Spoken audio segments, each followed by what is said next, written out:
ஒரு ஊரில் ரெண்டு இணைபிரியாத நண்பர்கள். ஒருத்தன் கேட்டான், இப்போ கடவுள் நம்ம முன்னாடி வந்து உங்கள் ரெண்டு பேரில் யாராவது ஒருத்தர் மட்டும் என்னோட சொர்க்கத்துக்கு வரலாம் அப்படின்னு கூப்பிட்டா நீ என்ன சொல்லுவேன்னு கேட்டானா. இவன் ரொம்ப பெருந்தன்மையாக உன்னையே அழைச்சிட்டு போக சொல்லிடுவேன் அப்படின்ட்டுருக்கான். அப்படின்னா உனக்கு சொர்க்கம் வேணாமான்னு கேட்டிருக்கான் அவன். நீ என்னை விட்டுட்டு போனாவே அப்புறம் இந்த பூலோகமே எனக்கு சொர்க்கம் தாண்டா அப்படின்னு நானா இவன். கவனித்தல், அதாவது லிசனிங் அப்படிங்கிற செயலில் 3 அம்சங்கள் இருக்கிறதாக சொல்கிறாங்க. அது என்ன 3 அம்சங்கள் அப்படின்னா, முதல்ல காதால் கேட்கறது, இது முதல் அம்சம். ரெண்டாவது என்னன்னா கேட்டதை புரிஞ்சுக்கிறது. மூணாவது என்னன்னா என்ன புரிஞ்சுக்கிட்டோங்கிறத தெரிவிக்கிறது, ஃபீட்பேக் அப்படின்னு சொல்கிறோமே அது. ஒரு ஆசிரியர் வகுப்பில் பாடம் நடத்திக்கிட்டு இருக்கிறார். வெறுமனே கேட்குற குழந்தை ஒரு காதால் வாங்கி இன்னொரு காதால் விட்டுடும்.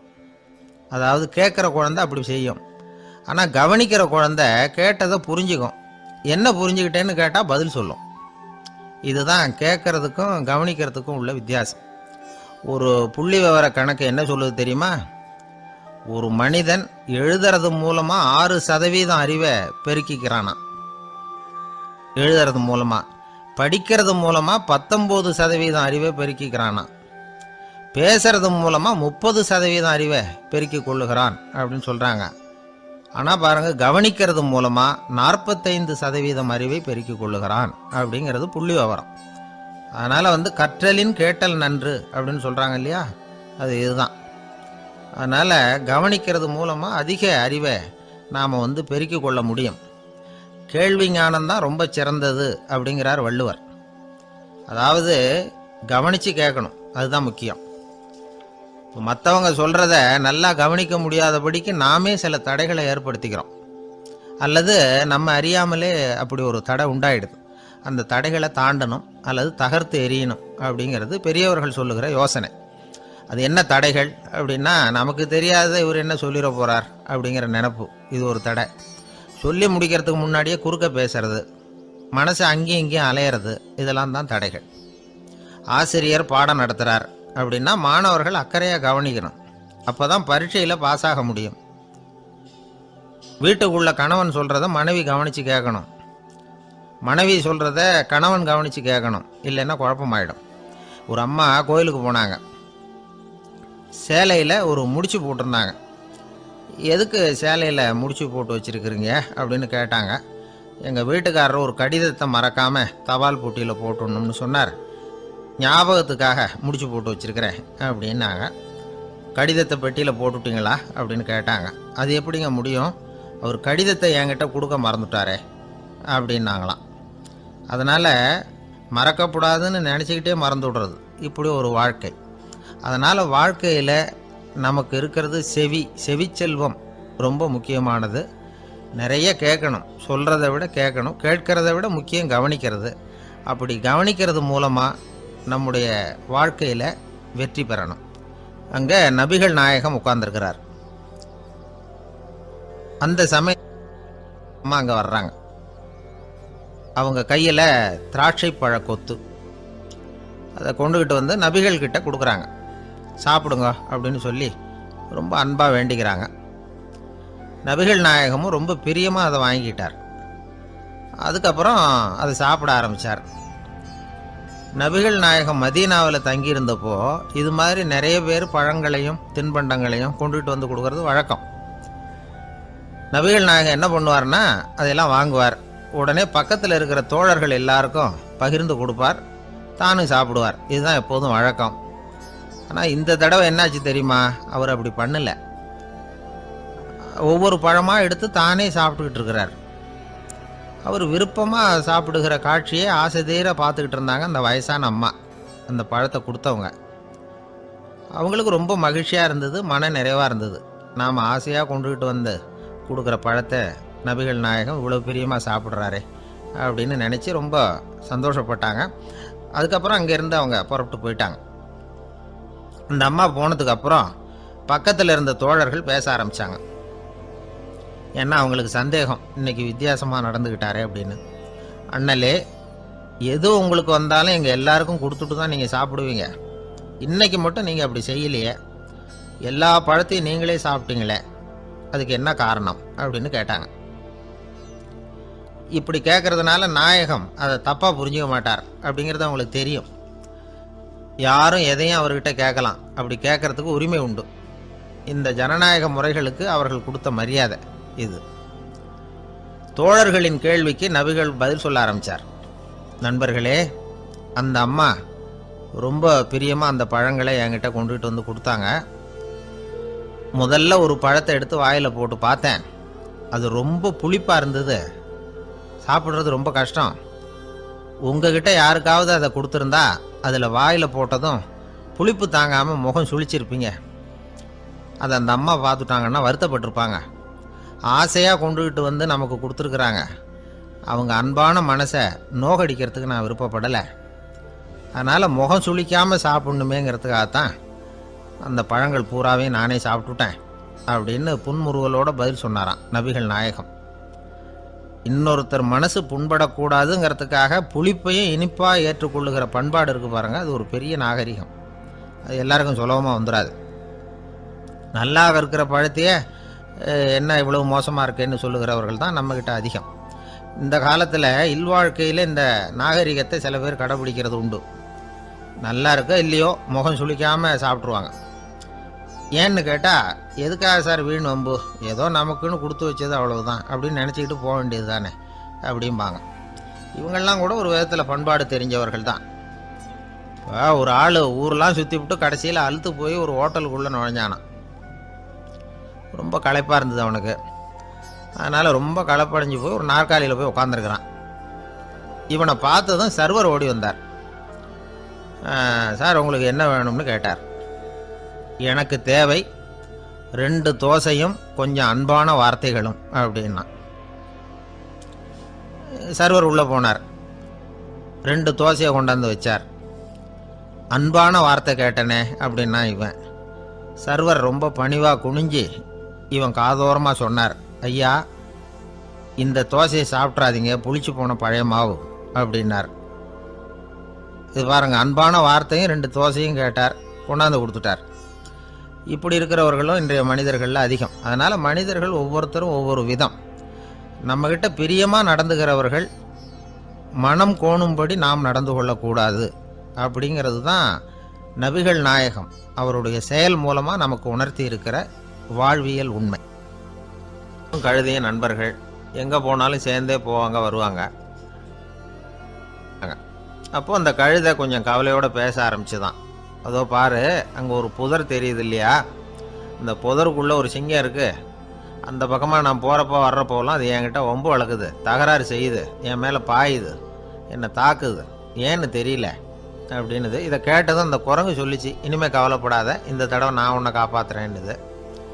அதுக்கப்புறம் ஒரு நாள் அந்த குரங்கும் கழுதியும் அந்த புதர் பக்கமாக போய்கிட்டு இருந்தாங்க.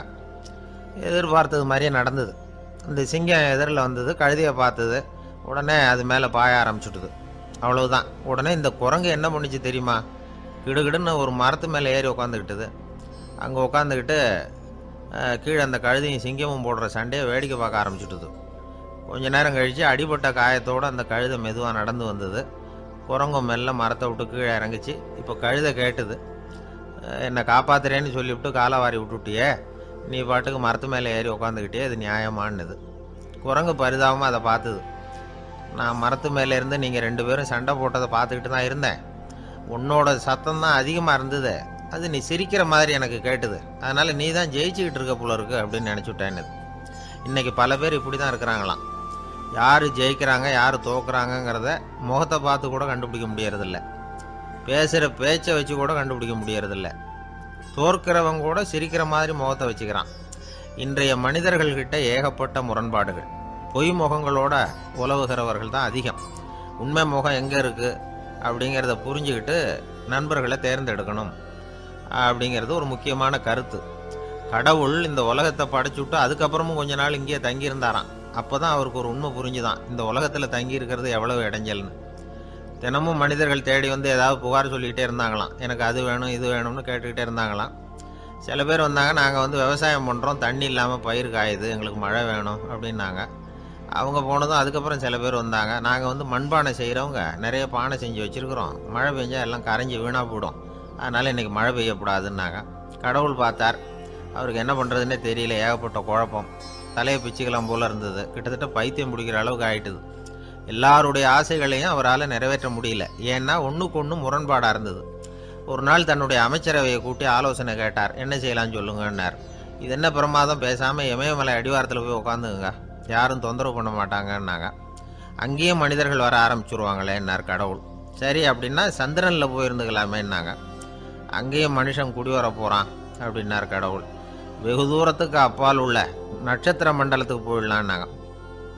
இதெல்லாம் நிரந்தர தீர்வாகாது, நிரந்தரமாக இந்த மனிதனுடைய தொல்லையிலேருந்து நான் விடுபடணும், அதுக்கு ஏதாவது வழி சொல்லுங்கன்னார் கடவுள். ஒரு வயசான ஆள் வந்தார். கடவுளுக்கு காதோட காதாக ஒரு வழியை சொன்னார். கடவுளுக்கு முகம் மலர்ந்தது. அதுதான் சரி, அப்படியே செஞ்சுடலான்னார். அந்த ஆள் சொன்ன ரகசியம் என்ன தெரியுமா? மனிதனால் அடைய முடியாத ஒரு இடம் இருக்குது, அது வேற எங்கேயும் இல்லை, அவனுக்கு உள்ளே இருக்குது, அங்கே போய் மறைஞ்சிங்க, அதுக்கப்புறம் மனிதர்களால் உங்களுக்கு தொந்தரவு இருக்காதுன்னார். மனிதன் நினைக்காத இடம் அதுதான். அதாவது உள்ளுக்குள்ளே இருக்கிற உண்மையை புரிஞ்சிக்காம வெளியில் எங்கேயோ அது இருக்கிறதாக நினச்சி வரட்டிக்கிட்டு அலையிறான் மனுஷன். உள்ளே இருக்கிற உண்மை புரிஞ்சா நாம் தன்னம்பிக்கையோட தலை நிமிர்ந்து வாழலாம்.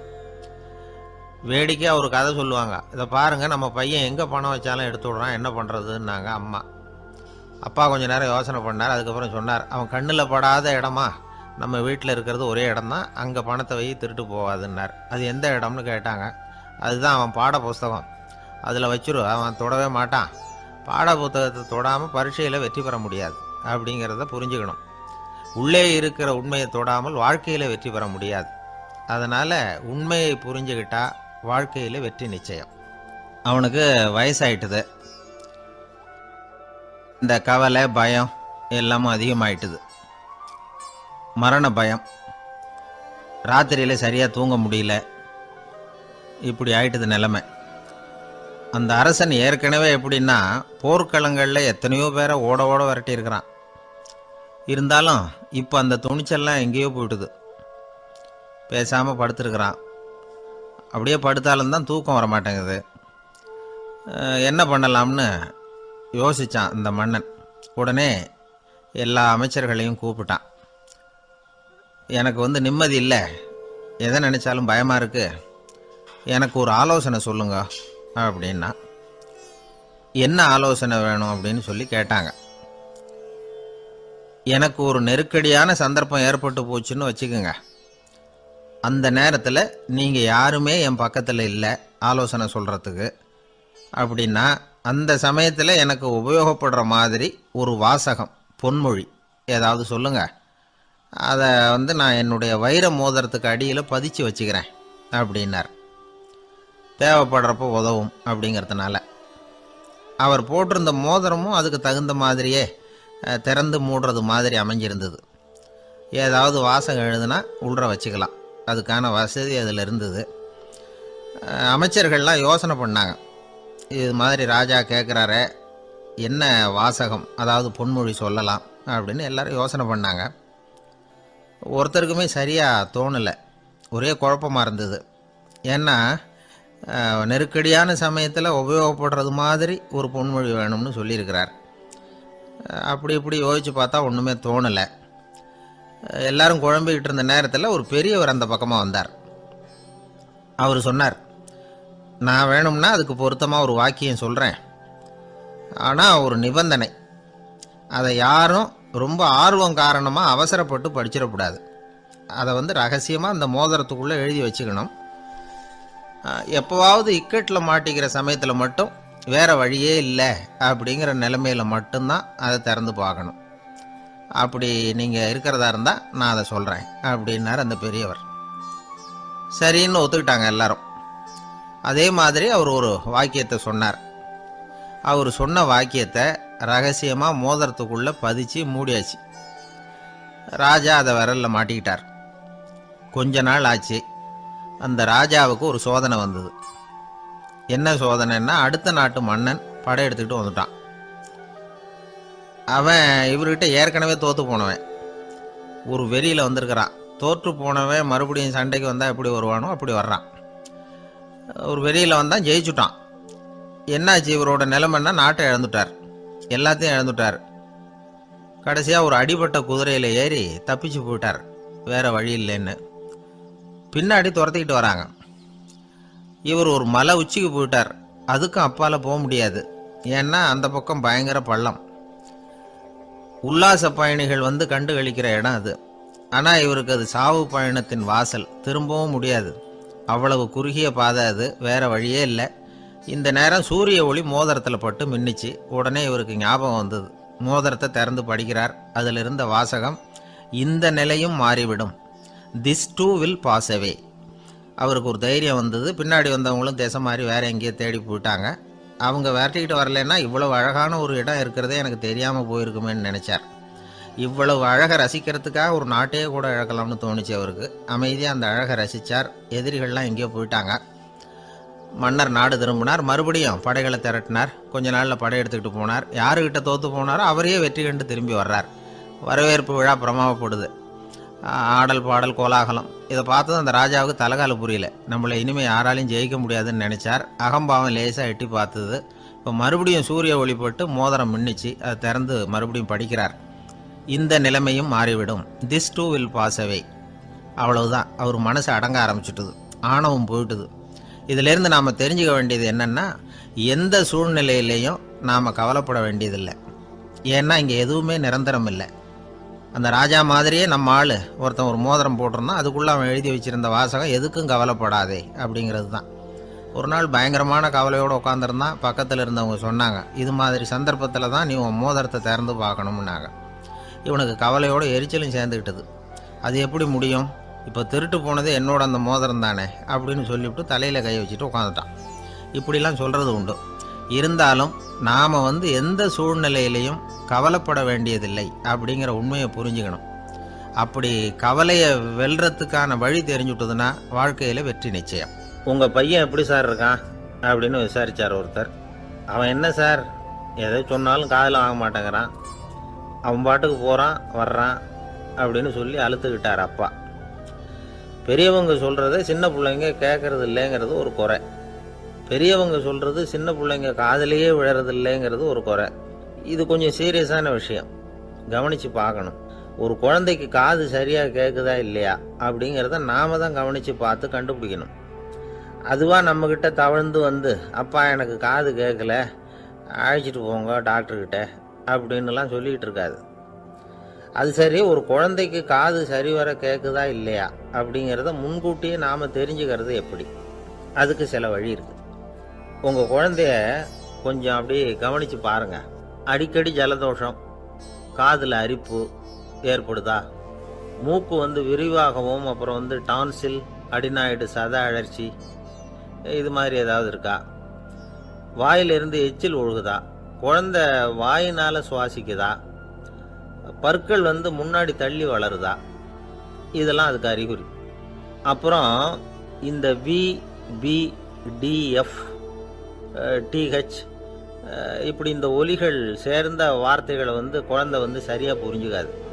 இப்போ உதாரணத்துக்கு பட்டுன்னு சொல்லு குழந்தை அப்படின்னீங்கன்னா அது கட்டுன்னு சொல்லும்.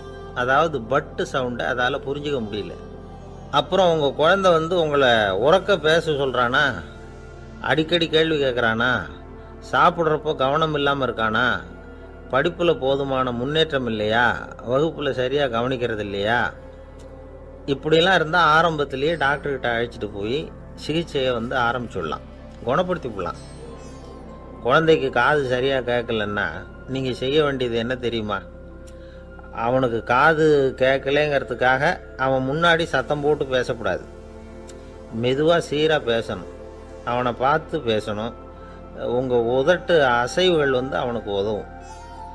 அதை பார்த்தே புரிஞ்சுக்குவான். நீங்கள் வாயில் வெத்தலை பாக்கு போட்டுக்கிட்டோ புகை பிடிச்சிக்கிட்டோ பேசக்கூடாது. அப்படி பேசினா அவனால் அந்த உச்சரிப்பை சரியாக புரிஞ்சிக்க முடியாது. ஒரு வார்த்தையை சொல்கிறீங்க, அவனுக்கு புரியல அப்படின்னா அதே வார்த்தையை மறுபடியும் சொல்லணும். அவனுக்கு நீங்கள் முதல்ல சொன்ன வார்த்தை புரியலேன்னு நினச்சிக்கிட்டு மறுபடியும் திருப்பி சொல்கிறப்போ அதே அர்த்தம் வரக்கூடிய வேற வார்த்தையை சொல்லக்கூடாது. இப்படிலாம் நடந்துக்கிட்டா அவனுக்கு மன திடத்தை ஏற்படுத்த முடியும். இல்லைன்னா அவனுக்கு தாழ்வு மனப்பான்மை வந்துடும். குழந்தைக்கு காது கோளாறுன்னா ஆரம்பத்திலேயே டாக்டர்கிட்ட அழைச்சிட்டு போனால் போதும், குணப்படுத்தி விடலாம். அப்புறம் பார்த்துக்கலாமே அப்படின்னு அலட்சியமாக இருந்துட்டாதான் கஷ்டம். சில பேர் கோபத்தில் சின்ன பிள்ளைங்க காதை பிடிச்சி திருகிறது உண்டு. இது ரொம்ப தப்பு. காது கையோடு வந்துட்டா என்ன பண்ணுறது? ஒரு வேடிக்கை கதை, அது கதை தான், நிஜமாக நடந்தது இல்லை. அது மாதிரி நடக்கும் நடக்காது, ஒரு வேடிக்கைக்காக சொல்லப்படுற கதை. அதாவது ஒரு வீட்டில் அப்பா அம்மாவை பார்த்து சொல்லிகிட்டு இருக்கார், இதை பாரு, நாளைக்கு காலையில் என்னை சீக்கிரம் எழுப்பி விட்டுரு, நான் செங்கல்பட்டு வரைக்கும் போயிட்டு வர வேண்டியிருக்கு அப்படின்னாராம். இதை அவங்க பையன் காதில் வாங்கிட்டு இருக்கான். அப்பாவுக்கு சிரமம் வேண்டாமே அப்படின்னு நினச்சி அவனே காலையில் யாருக்கும் தெரியாமல் எழுந்திரிச்சு புறப்பட்டு செங்கல்பட்டுக்கு போட்டான். சாயந்தரமாக திரும்பி வந்தான். அப்பா பையனை காணாமல் அலமோதிக்கிட்டு இருக்கிறார். சாயந்தரமாக பையனை பார்த்ததும் எங்கடா போயிட்டு வந்தேன்னு கேட்டார் கோவமா. செங்கல்பட்டுக்கு போயிட்டு வந்தேப்பா, நீ வேணா அலைய வேண்டாமேன்னு அப்படின்னா. எதுக்கடா போனேன்னு அதட்டினார். அதான்ப்பா, நீ நேற்று அம்மா கிட்ட சொல்லிக்கிட்டு இருந்த, அதை காதில் வாங்கினேன், உனக்காக நான் போயிட்டு வந்தேன் அப்படின்னா. உடனே எந்த காதில் வாங்கினேன் அப்படின்னு சொல்லி காதை பிடிச்சி திருகினார். அந்த காது கையோடு வந்துட்டுது. இது நடந்து கொஞ்ச நாள் கழித்து அந்த அப்பாவும் பையனும் கடத்தெருவில் போய்கிட்டு இருக்கிறாங்க. எதிரில் ஒரு நாய் ஓடி வந்தது. அதுக்கு 2 காதும் இல்லை. என்ன இது, இந்த நாய்க்குட்டிக்கு 2 காதும் இல்லை அப்படின்னாரு அப்பா. அதுக்கு பையன் சொல்கிறான், அப்பா அது 2 தடவை செங்கல்பட்டுக்கு போயிட்டு வந்துருக்கும் அப்படின்னானா. ஒரே ஒரு ஊரில் ஒரு அம்மா இருந்தாங்க. அந்த அம்மாவுக்கு ஒரே ஒரு பிள்ளையாண்டான். அவனுக்கு ரொம்ப அக்கறையோடு கல்யாணம் பண்ணி வச்சாங்க. கல்யாணம் முடிஞ்சதும் மருமக பொண்ணு வீட்டுக்கு வந்து சேர்ந்தது. அப்பாடா, என் கடமை முடிஞ்சது, இனிமேல் அக்கடான்னு எங்கேயாவது ஒரு மூலையில் படுத்து கிடக்கலாம் அப்படின்னு நினச்சாங்க அந்த அம்மா. ஆனால் நினைக்கிறபடி எங்கே நடக்குது? அதுக்கப்புறம் தான் பிரச்சனையே ஆரம்பமாச்சு. மருமகள் குணம் சரியில்லை, ஒரு மாதிரி. அந்த பொண்ணு வீட்டுக்கு வந்ததுமே முதல் வேலையாக மாமியாரை பார்த்து, அதுதான் நான் வந்துட்டேன்ல, இனிமேல் உங்களுக்கு என்ன வேலைங்க, புறப்பட வேண்டியது தானே, காசி ராமேஸ்வரம்னு எங்கேயாவது போங்க அப்படின்ட்டு தான். மாமியாரை பார்த்தாங்க, கொஞ்சம் யோசனை பண்ணாங்க. இந்த பாருமா, நீ இப்படி சொல்கிறதுக்கு முன்னாடியே வீட்டை விட்டு புறப்படணுங்கிற முடிவுக்கு நான் வந்துட்டேன். வீட்டை மட்டும் இல்லை, இந்த உலகத்தை விட்டே கூட போகிறதுக்கு தயாராக இருக்கிறேன். ஆனால் ஒரே ஒரு விஷயத்துக்காக என் உயிரை கையில் பிடிச்சிக்கிட்டு இருக்கிறேன் அப்படின்னாங்களாம். என்ன விஷயம்னு கேட்டது இந்த மருமக பொண்ணு. வேற ஒன்றும் இல்லை, என் பிள்ளைக்கு கல்யாணம் பண்ணி வச்சுட்டேன். ஒரு பேர புள்ள பிறந்து அதை என் கண்ணால் பார்த்துட்டேன்னா நான் எங்கே வேணும்னாலும் போகிறதுக்கு தயாராக இருக்கிறேன் அப்படின்னாங்களாம் அந்த மாமியார். மாமியார் இப்படி சொல்கிறதுலேயும் நியாயம் இருக்கிறதாக பட்டுது அந்த பொண்ணுக்கு. சரி, அப்படியே இருந்து பார்த்துட்டு போகலாம் அப்படின்னு அனுமதி கொடுத்தது. கொஞ்ச காலத்தில் ஒரு பேரன் பிறந்தான். அந்த அம்மாவும் பேரனை கண்ணால் பார்த்துட்டாங்க. சரி, பேரனை பார்த்தாச்சுல்ல, இனிமேல் புறப்பட வேண்டியது தானே அப்படின்னது மருமக பொண்ணு. மாமியார் பார்த்தாங்க, நீ சொல்கிறது சரிதாம்மா, அதில் ஒன்றும் தப்பு இல்லை. என்னோட பேரன் உங்களை அம்மா அப்பான்னு கூப்பிடுறத என் காது குளிர கேட்டுட்டு போயிடுறேனே அப்படின்னாங்களாம். சரி, அந்த ஆசையை நிறைவேறட்டும் அப்படின்னு காத்துக்கிட்டு இருந்தாங்க. பேரன் வளர்ந்தான், நடந்தான், பள்ளிக்கூடம் போனால், பெரியவனானான். மருமக பொண்ணு மறுபடியும் மாமியாரை விரட்ட ஆரம்பிச்சுட்டுது, இன்னும் புறப்பிள்ளையான்னு. இதை பாருமா, இது வரைக்கும் இருந்துட்டேன். பேரனோட கல்யாணத்தையும் கண்ணால் பார்த்தா தான் இந்த கட்டை வேகும் போல் இருக்குது அப்படின்னு சொல்லி ஒரு மாதிரியாக பேச ஆரம்பித்தாங்க. இதுவும் நியாயமான ஆசையாக தான் படுது அப்படின்னு அது யோசிச்சிருக்கு அந்த பொண்ணு. சரின்னு அதுக்கும் ஒத்துக்கிட்டது. உடனே பேரனுடைய கல்யாணமும் முடிஞ்சது ஒரு வழியாக. இனிமே ஒரு நொடி கூட இங்கே இருக்கக்கூடாது, புறப்படுங்க அப்படின்னு மாமியாரை விரட்டிச்சான் அந்த பொண்ணு. இப்போ அந்த மாமியார் தன்னோட மருமகளை பார்த்து சொல்கிறாங்க, இதோ கிளம்பிட்டேம்மா, என் மூட்டை முடிச்செல்லாம் கட்டிக்கிட்டேன், புறப்பட்டுவிட்டேன்.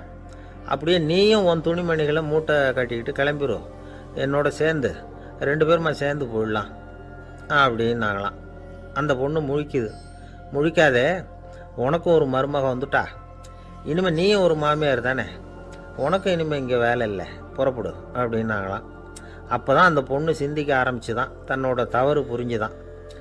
இந்த தகவலை கேட்டுக்கிட்டு இருக்கிற மருமகள்லாம் இதை பற்றி கொஞ்சம் யோசித்து பார்க்கணுங்கிறதுக்காகத்தான் இதை சொல்கிறோம் மாமியார்கள் சார்பாக. கொஞ்ச நாளைக்கு முன்னாடி ஒரு பொண்ணை பார்த்து பேசுகிற சந்தர்ப்பம் கிடைச்சிது ஒரு கல்யாண வீட்டில். அந்த பொண்ணு சொல்லிச்சு, சார் எனக்கு கல்யாணம் ஆகி 15 வருஷம் ஆகுது, நான் மாமியார்கிட்ட சண்டை போட்டதே இல்லை அப்படின்னு ரொம்ப அடக்கமாக சொல்லிச்சு. அது எப்படிம்மா சாத்தியமாச்சுன்னு கேட்டோம்.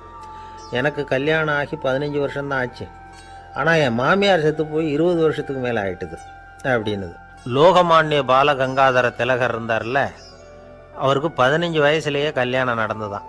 மனைவி பேர் தபிபாய். ரொம்ப பெரிய குடும்பத்து பொண்ணு, நல்ல குணம். அவங்க குடும்பம் நடத்திக்கிட்டு இருக்கிறாங்க. அந்த காலத்தில் திருடர்கள் பயம் அதிகம். இந்த காலத்தில் மட்டும் என்னன்னு கேட்குறீங்களா? நீங்கள் கேட்குறது நியாயம்தான். இருந்தாலும் இந்த காலத்து திருடனுக்கும் அந்த காலத்து திருடனுக்கும் ஒரு முக்கியமான வித்தியாசம் உண்டு. அதாவது அந்த காலத்து திருடன்லாம் நியாயம் அநியாயம் பார்க்கறது உண்டு, இந்த காலத்தில் அப்படி பார்க்கறது இல்லை. அந்த காலத்தில் திருட வர்றவங்கள்ட்ட கூட ஒரு தார்மீக உணர்வு உண்டாம். அதாவது அப்போ உள்ள கொள்ளைக்காரங்க எதை களவாடினாலும் சரி, அரிசியை மட்டும் களவாடுறது இல்லையா, அப்படி ஒரு கொள்கை. அதனால் பாருங்கள், அந்த காலத்து பெண்கள் நகை நட்டுகளை பத்திரமா வைக்கணும்னா பெட்டியில் வைக்கிறது இல்லை, அரிசி பானையில் போட்டு வச்சு விடுறது. இப்போல்லாம் பேங்க்கில் சேஃப்டி லாக்கர்னு இருக்குல்ல, அது மாதிரி அந்த காலத்தில் சேஃப்டி லாக்கருங்கிறது அரிசி பானை. இந்த வளையல், மூக்குத்தி, தோடு இப்படி எதுவாக இருந்தாலும் அதில் போட்டு பத்திரமா வச்சுருவாங்க. திருடன் அரிசி பானை பக்கம் போகிறதில்ல. ஏன்னா சாப்பிட்ற விஷயத்தில் கை வைக்கக்கூடாது, அது பாவம் அப்படின்னு அவன் நினைக்கிறான். திலகரோட மனைவி தபீபாயும் அதே மாதிரி தன்னுடைய ஆபரணங்களை ஒரு அரிசி பானைக்குள்ளே போட்டு மூடி வச்சுருந்தாங்களாம். இப்படி இருந்தப்போ ஒரு நாள் ஒரு பிச்சைக்கார பொண்ணு வீடு வீடாக பிச்சை கேட்டுக்கிட்டே வந்திருக்குது. திலகர் வீட்டுக்கும் தர்மம் போடுங்க தாயே அப்படின்னு தான் அந்த பொண்ணு. அந்த அம்மா தபீபாய் காதில் இது விழுந்திருக்கு. உடனே கை நிறைய அரிசி அள்ளிக்கிட்டு போட்டிருக்கு. பாத்திரத்தில் அரிசியை போட்டதுக்கு அப்புறம் தான் தெரியுது, பளிச்சுன்னு கண்ணில் படுது. அதாவது அந்த அம்மாவோட வைர மூக்குத்தி ஒன்று அரிசியோடு சேர்ந்து அந்த பிச்சைக்கார பொண்ணு பாத்திரத்தில் போய் விழுந்துட்டுது.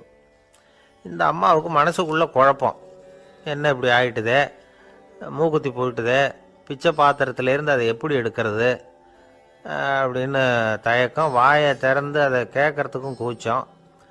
திண்ணையில் உட்காந்துருந்த திலகர் இவ்வளவையும் பார்த்துக்கிட்டு இருக்கிறார். மனைவியின் மனசுக்குள்ளே நடக்கிற மௌன போராட்டத்தை அவர் நல்லா புரிஞ்சுக்கிட்டாராம். மனைவியை பார்த்து சொன்னாராம், தபீபாய், இது தெய்வ சம்மதம், அவளுக்கு சேர வேண்டிய மூக்குத்தி அவகிட்ட போயிட்டுது, பிச்சை பாத்திரத்தில் விழுந்த மூக்குத்தியை எடுக்க வேணாம் அப்படின்னாராம். சரின்னு சொல்லிவிட்டு மேற்கொண்டு எதுவும் சொல்லாமல் அந்த அம்மா வீட்டுக்குள்ளே போயிட்டாங்களாம். இந்த காலத்துலலாம் அது மாதிரி நடக்குமா? வெறும் அரிசியை போட்டுட்டு விவகாரம் பண்ணிகிட்டு இருக்க மாட்டோமா? ஒரு பெரிய மனுஷன் வீட்டுக்கு ஒரு பிச்சைக்காரன் வந்தான். ஐயா, நாங்கள் பிச்சைக்காரங்கள்லாம் சேர்ந்து ஒரு சங்கம் வச்சுருக்குறோம், அதுக்கு நிதி சேர்க்குறோம், அதுக்கு ஒரு 100 ரூபா கொடுத்தீங்கன்னா எங்களுக்கு பெரிய உதவியாக இருக்கும் அப்படின்னானா. அதெல்லாம் ஒன்றும் கொடுக்க முடியாது போ அப்படின்னாரான் அவர். அப்படின்னா ஒரு 50 ரூபாயாவது கொடுங்களேன் அப்படின்ட்டுருக்கான். அதுவும் முடியாதுன்னு சொல்லிவிட்டார். 25 ரூபா அப்படின்ட்டுருக்கான். எதுவும் முடியாது அப்படின்னாரான். சரிங்க, இவ்வளவு பெரிய வீட்டுக்கு வெறுங்கையோடு திரும்புறது நல்லா இருக்காது, அதனால சும்மா ஒரு 1 ரூபா மட்டுமாவது கொடுங்க அப்படின்ட்டுருக்கான் அவன். ஒரு பைசா கூட என்கிட்ட கிடையாது அப்படின்னு விட்டாரான் இவர். அப்படின்னா நீங்கள் ஒரு காரியம் பண்ணுங்களேன் அப்படின்னானா அவன். என்ன செய்யணும் அப்படின்ட்டுருக்கார். எங்கள் சங்கத்தில் நீங்களும் ஒரு மெம்பராக சேர்ந்துருங்க அப்படின்னானா. காஞ்சிபுரத்தில் பல்லவ ராஜா ஒரு கோவில் கட்டினார், கைலாசநாதர் கோவில். அதுக்கு கும்பாபிஷேகம் பண்ணுறதுக்கு ஒரு நாள் குறிப்பிட்டு அதுக்கு வேண்டிய ஏற்பாடுகள்லாம் பண்ணினார். முதல் காரியமாக கடவுளை வேண்டிக்கிட்டார், நீங்கள் இந்த கும்பாபிஷேகத்துக்கு நேரில் கலந்துக்கணும்னார். கடவுள் அந்த ராஜா கனவுல வந்தார். நீ கும்பாபிஷேகம் வச்சிருக்கிற அதே நாளில் அதே நேரத்தில் எனக்கு இன்னொரு ஊரில் ஒரு கும்பாபிஷேகம் இருக்குது, அதுக்கு போக வேண்டியிருக்கு. அதாவது திருநின்ற ஊரில் என்னுடைய பக்தர் ஒருத்தர், அவரும் ஒரு கோயில் கட்டி கும்பாபிஷேகம் செய்கிறார், நான் அதுக்கு போக வேண்டியிருக்கு, அதனால் உன்னுடைய தேதியை நீ மாற்றி வச்சுக்கோ அப்படின்னார். கடவுள் தான் எங்கேயும் இருக்கிறவராச்சே, அவர் நினச்சா 2 இடத்துலையும் இருந்து கோயில் கும்பாபிஷேகத்தை நடத்த முடியாதா? ஏன் அப்படி செய்யலை? அது ஒரு முக்கியமான காரணத்துக்காக தான். திருநின்ற ஊரில் இருந்த பூசலாருங்கிற அந்த அடியாரின் பெருமையை இந்த உலகத்துக்கு எடுத்து காட்டணுங்கிறதுக்காகத்தான் கடவுள் அந்த ராஜா கிட்ட அப்படி சொன்னார். சரி, அந்த அடியார் அப்படி என்னதான் பெருசாக கோயில் கட்டி விட்டார்? ராஜா கட்டின கோயிலை விட பெருசா? அவர் கட்டினது கருங்கல்லாலேயோ மண்ணாலேயோ மரத்தாலேயோ இல்லை. அவர் கட்டின கோயில் வேற மாதிரி. அது மனசால கட்டின கோயில், மனசுக்குள்ளே இருக்கிற கோவில், மனக்கோவில். அந்த அடியார் தன்னோட மனசுக்குள்ளே மாசக்கணக்காக ஒவ்வொரு கல்லாக சேர்த்து கட்டின கோவில். இந்த விஷயம் ராஜாவுக்கு தெரியாது. அவர் என்ன நினச்சுட்டாரு, அது நாம் கட்டின கற்கோயிலை விட ரொம்ப பெருசாக இருக்கும் போல இருக்கு அப்படின்னு நினச்சிட்டாரு. சரி, அப்பேற்பட்ட அந்த கோயிலை தரிசனம் பண்ணிவிட்டு வருவோம் அப்படின்னு நினச்சி ராஜா திருநின்ற ஊருக்கு போகிறார். அங்கே போய் பார்த்தா கோயிலையும் காணும், ஒன்றையும் காணும். கடைசியில் பூசலார் கட்டின மணக்கோவில் தான் அதுங்கிறத அவர் புரிஞ்சுக்கிறார். உடனே அந்த அடியாரின் காலில் விழுந்து வணங்குறார். அவரோ, இது மனசால முயன்ற கோவில், இதுக்கு இத்தனை பெருமையா அப்படின்னு ஆச்சரியப்படுறார். இதில் ஆச்சரியப்படுறதுக்கு ஒன்றும் இல்லை. ஆண்டவன் விரும்புறது அகபக்தியையே தவிர புற தோற்றங்களே அல்ல. இதை நாம் புரிஞ்சுக்கிட்டோம்னா நமக்குள்ள எந்த வேறுபாடுகளும் வர்றதுக்கு வழியே இல்லை. இன்னொரு ராஜா இருந்தார். அவர் ஆண்டவனுக்கு படைக்கிறதுக்காக ஒரு தார் நல்ல செவ்வாழைப்பழமாக எடுத்துக்கிட்டு போகணும்னு நினச்சார். அதனால் முத நாளே அதை வாங்கிட்டு வர சொன்னார் வேலைக்காரங்கிட்ட. வேலைக்காரன் போனால் கடைத்தெருவில் ஒரு தார் பழம் வாங்கினா. வர்ற வழியில் அவன் குடிசை. அப்படியே எட்டி பார்த்துட்டு போவோமேன்னு நினச்சான். போனான். அங்கே இவனோட குழந்தை பாவம் பசியால் கத்திக்கிட்டு இருக்கு. இவன் பார்த்தான், இவ்வளவு பெரிய தாரில் ஒரு 2 பழம் எடுத்தா தெரியவா போகுது அப்படின்னு நினச்சி ஒரு 2 பழத்தை பிச்சு அந்த குழந்தைகிட்ட கொடுத்தான். அது அதை வாங்கி வயிறார சாப்பிட்டுது. பசி அடங்குச்சு. விளையாட போயிட்டுது. இவன் அதுக்கப்புறம் வாழைப்பழத்தை எடுத்துக்கிட்டு அரண்மனைக்கு வந்தான். 2 பழம் பிச்சிருக்கிறது ராஜாவுக்கு தெரிஞ்சு போச்சு. இவன் உண்மையை சொல்லிவிட்டான். உடனே ராஜா, கடவுளுக்கு படைக்க வேண்டிய பொருளை குழந்தை வந்து எச்சில் பண்ண விட்டுருக்கியே அப்படின்னு சொல்லி அவனை கட்டி வச்சு சாட்டையால் அடித்தார் பாவம். மறுநாள் பழத்தை கோயிலுக்கு எடுத்துகிட்டு போனார். கடவுள் முன்னாடி வச்சார். கடவுள் கண்ணை திறந்து பார்த்தார். பழம்லாம் அழுகி இருக்குது. என்ன இது அழுகி போன பழம் அப்படின்னார். ராஜா முழிச்சார். நல்லா தானே இருந்தது அப்படின்னு நினச்சார். அப்போ கடவுள் அந்த ராஜா கிட்ட சொன்னாராம், இதை பாருப்பா, இந்த தாரில் 2 பழம் தான் நல்ல பழம். அந்த 2 பழங்களையும் நேற்றுக்கே நான் சாப்பிட்டுட்டேன் அப்படின்னாராம். அப்போ தான் ராஜாவுக்கு புரிஞ்சுது, ஏழை குழந்தையின் பசியை தீர்க்கறதுக்காக உதவுன அந்த 2 பழம்தான் இறைவன் சாப்பிட்ட பழம்னு. இறைவன் இருக்கிற இடம் எது? இதுதான். ஒரு அப்பாவுக்கு 2 பிள்ளைங்க. மூத்தவன் ரொம்ப அடக்கம். அப்பா எது சொன்னாலும் கேட்பான். பெரியவங்களுக்கு கீழ்ப்படிஞ்சு நடப்பான். இளையவன் அப்படி இல்லை. தான் நினச்சதை தான் சொல்லுவான், செய்வான். அடுத்தவங்க சொல்கிறத கேட்க மாட்டான். அடங்கி நடக்க மாட்டான். இந்த 2 பேரில் யாரை வந்து உங்களுக்கு பிடிக்கும்? பெரியவனை தான் பிடிக்கும். ஏன்னா அவன் தான் சொல்கிற பேச்சை கேட்குறவன் அப்படின்னு சொல்லுவீங்க. ஆனால் ஒரு ஞானி என்ன சொல்கிறார் தெரியுமா? ஒரு குழந்தை அதன் அறிவுக்காக மதிக்கப்பட வேண்டுமே தவிர அதனுடைய கீழ்ப்படியும் தன்மைக்காக அல்ல அப்படிங்கிறார். நம்ம குழந்தைகளை வந்து சுயமாக சிந்திக்கிறதுக்கு நாம் விடுறதில்லை. மற்றவங்கள பார்த்து காப்பி அடிக்கிறதுக்கு தான் நாம் அவங்களுக்கு கற்றுக் கொடுக்குறோம். புகழ்பெற்ற மனிதர்கள் சிலருடைய பேரை சொல்லி நீயும் அவர் மாதிரி ஆகணும், இவர் மாதிரி ஆகணும் அப்படின்னு சொல்லிக்கிட்டே இருக்கிறோம். குழந்தைகள் வந்து தங்களுடைய தனித்தன்மையை வளர்த்துக்கிறதுக்கு நாம் தடையாக இருக்கிறோம். ஒரு குழந்தைகிட்ட அனாவசியமாக வந்து நம்பிக்கையை வளர்த்துடக்கூடாது. எந்த கோட்பாட்டையும் திணிக்கக்கூடாது. நாம் ஏற்கனவே அர்த்தமில்லாத கருத்துக்களையும் கொள்கைகளையும் மனசில் போட்டு நிரப்பி வச்சுருக்கிறோம். இந்த உலகத்துக்கு புதுசாக வந்து சேர்ந்திருக்கிற ஒரு குழந்தையின் தூய்மையான மனசில் நம்ம கருத்துக்களை அறிமுகம் செய்ய அல்லது திணிக்கிறதுக்கு நமக்கு எந்த அதிகாரமும் கிடையாது. ஒரு குழந்தைய நீ இந்த மதத்தை சேர்ந்தவன் அப்படின்னு பிறந்ததுமே ஒரு முத்திரை குத்தி விடுறோம். இது அதோட சுதந்திரத்தை ஆரம்பத்திலேயே கிள்ளி எறிகிறது மாதிரி தான். நீங்கள் ஒரு மதத்தின் வழிமுறைகளை கடைப்பிடிச்சிக்கிட்டு வர்றீங்க, அந்த வழியில் போய்கிட்டு இருக்கிறீங்க, சரி, அதனால் போகிறீங்க.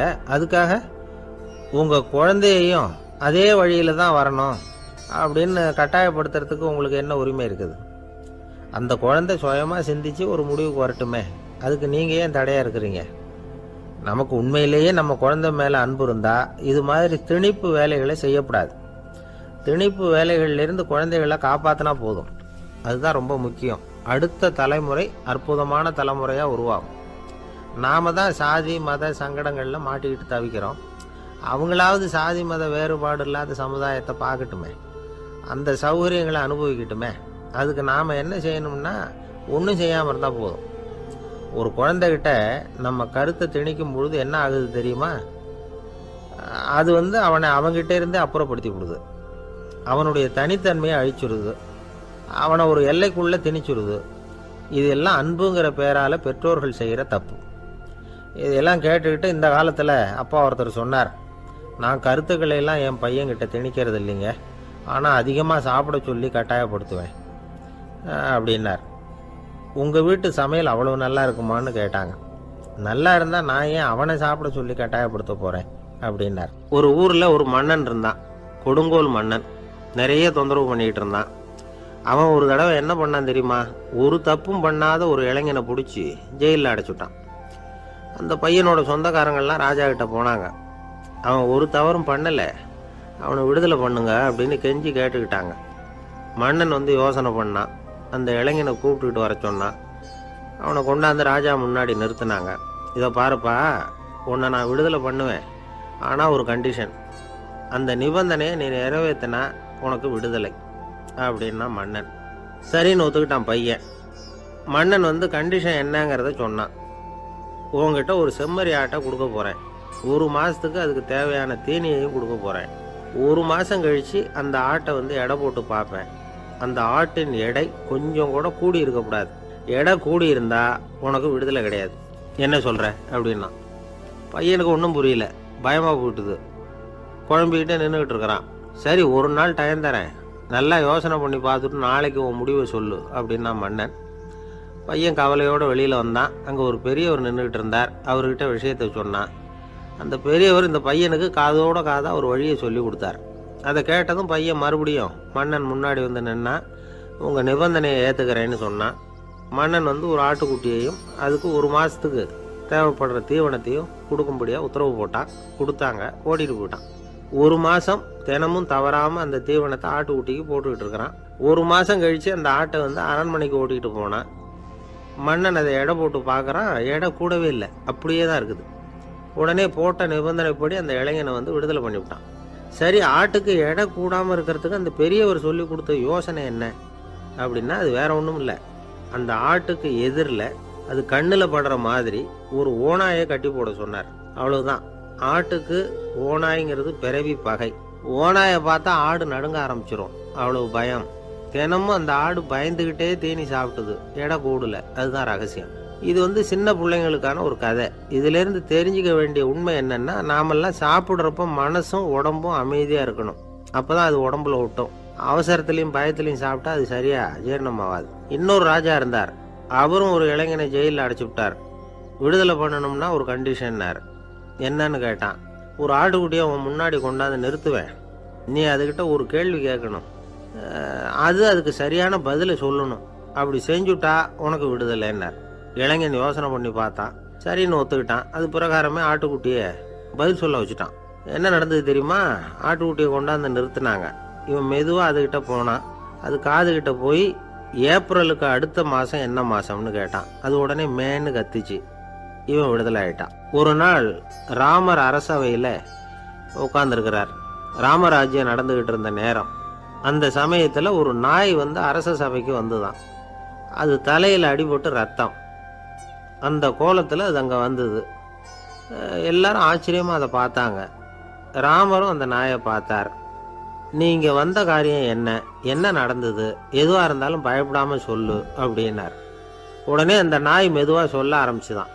ஐயா, நான் தெருவில் போய்கிட்டு இருந்தேன். வழியில் ஒருத்தர் வந்தார்.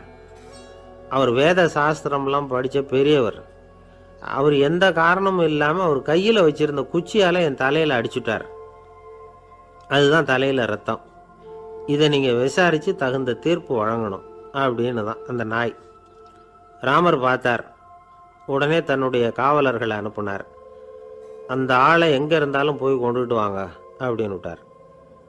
காவலர்கள் போனாங்க. அந்த ஆளை பிடிச்சி கொண்டு வந்துட்டாங்க. அரண்மனைக்கு வா அப்படின்னு சொல்லி கூப்பிட்டுட்டு வந்துட்டாங்க.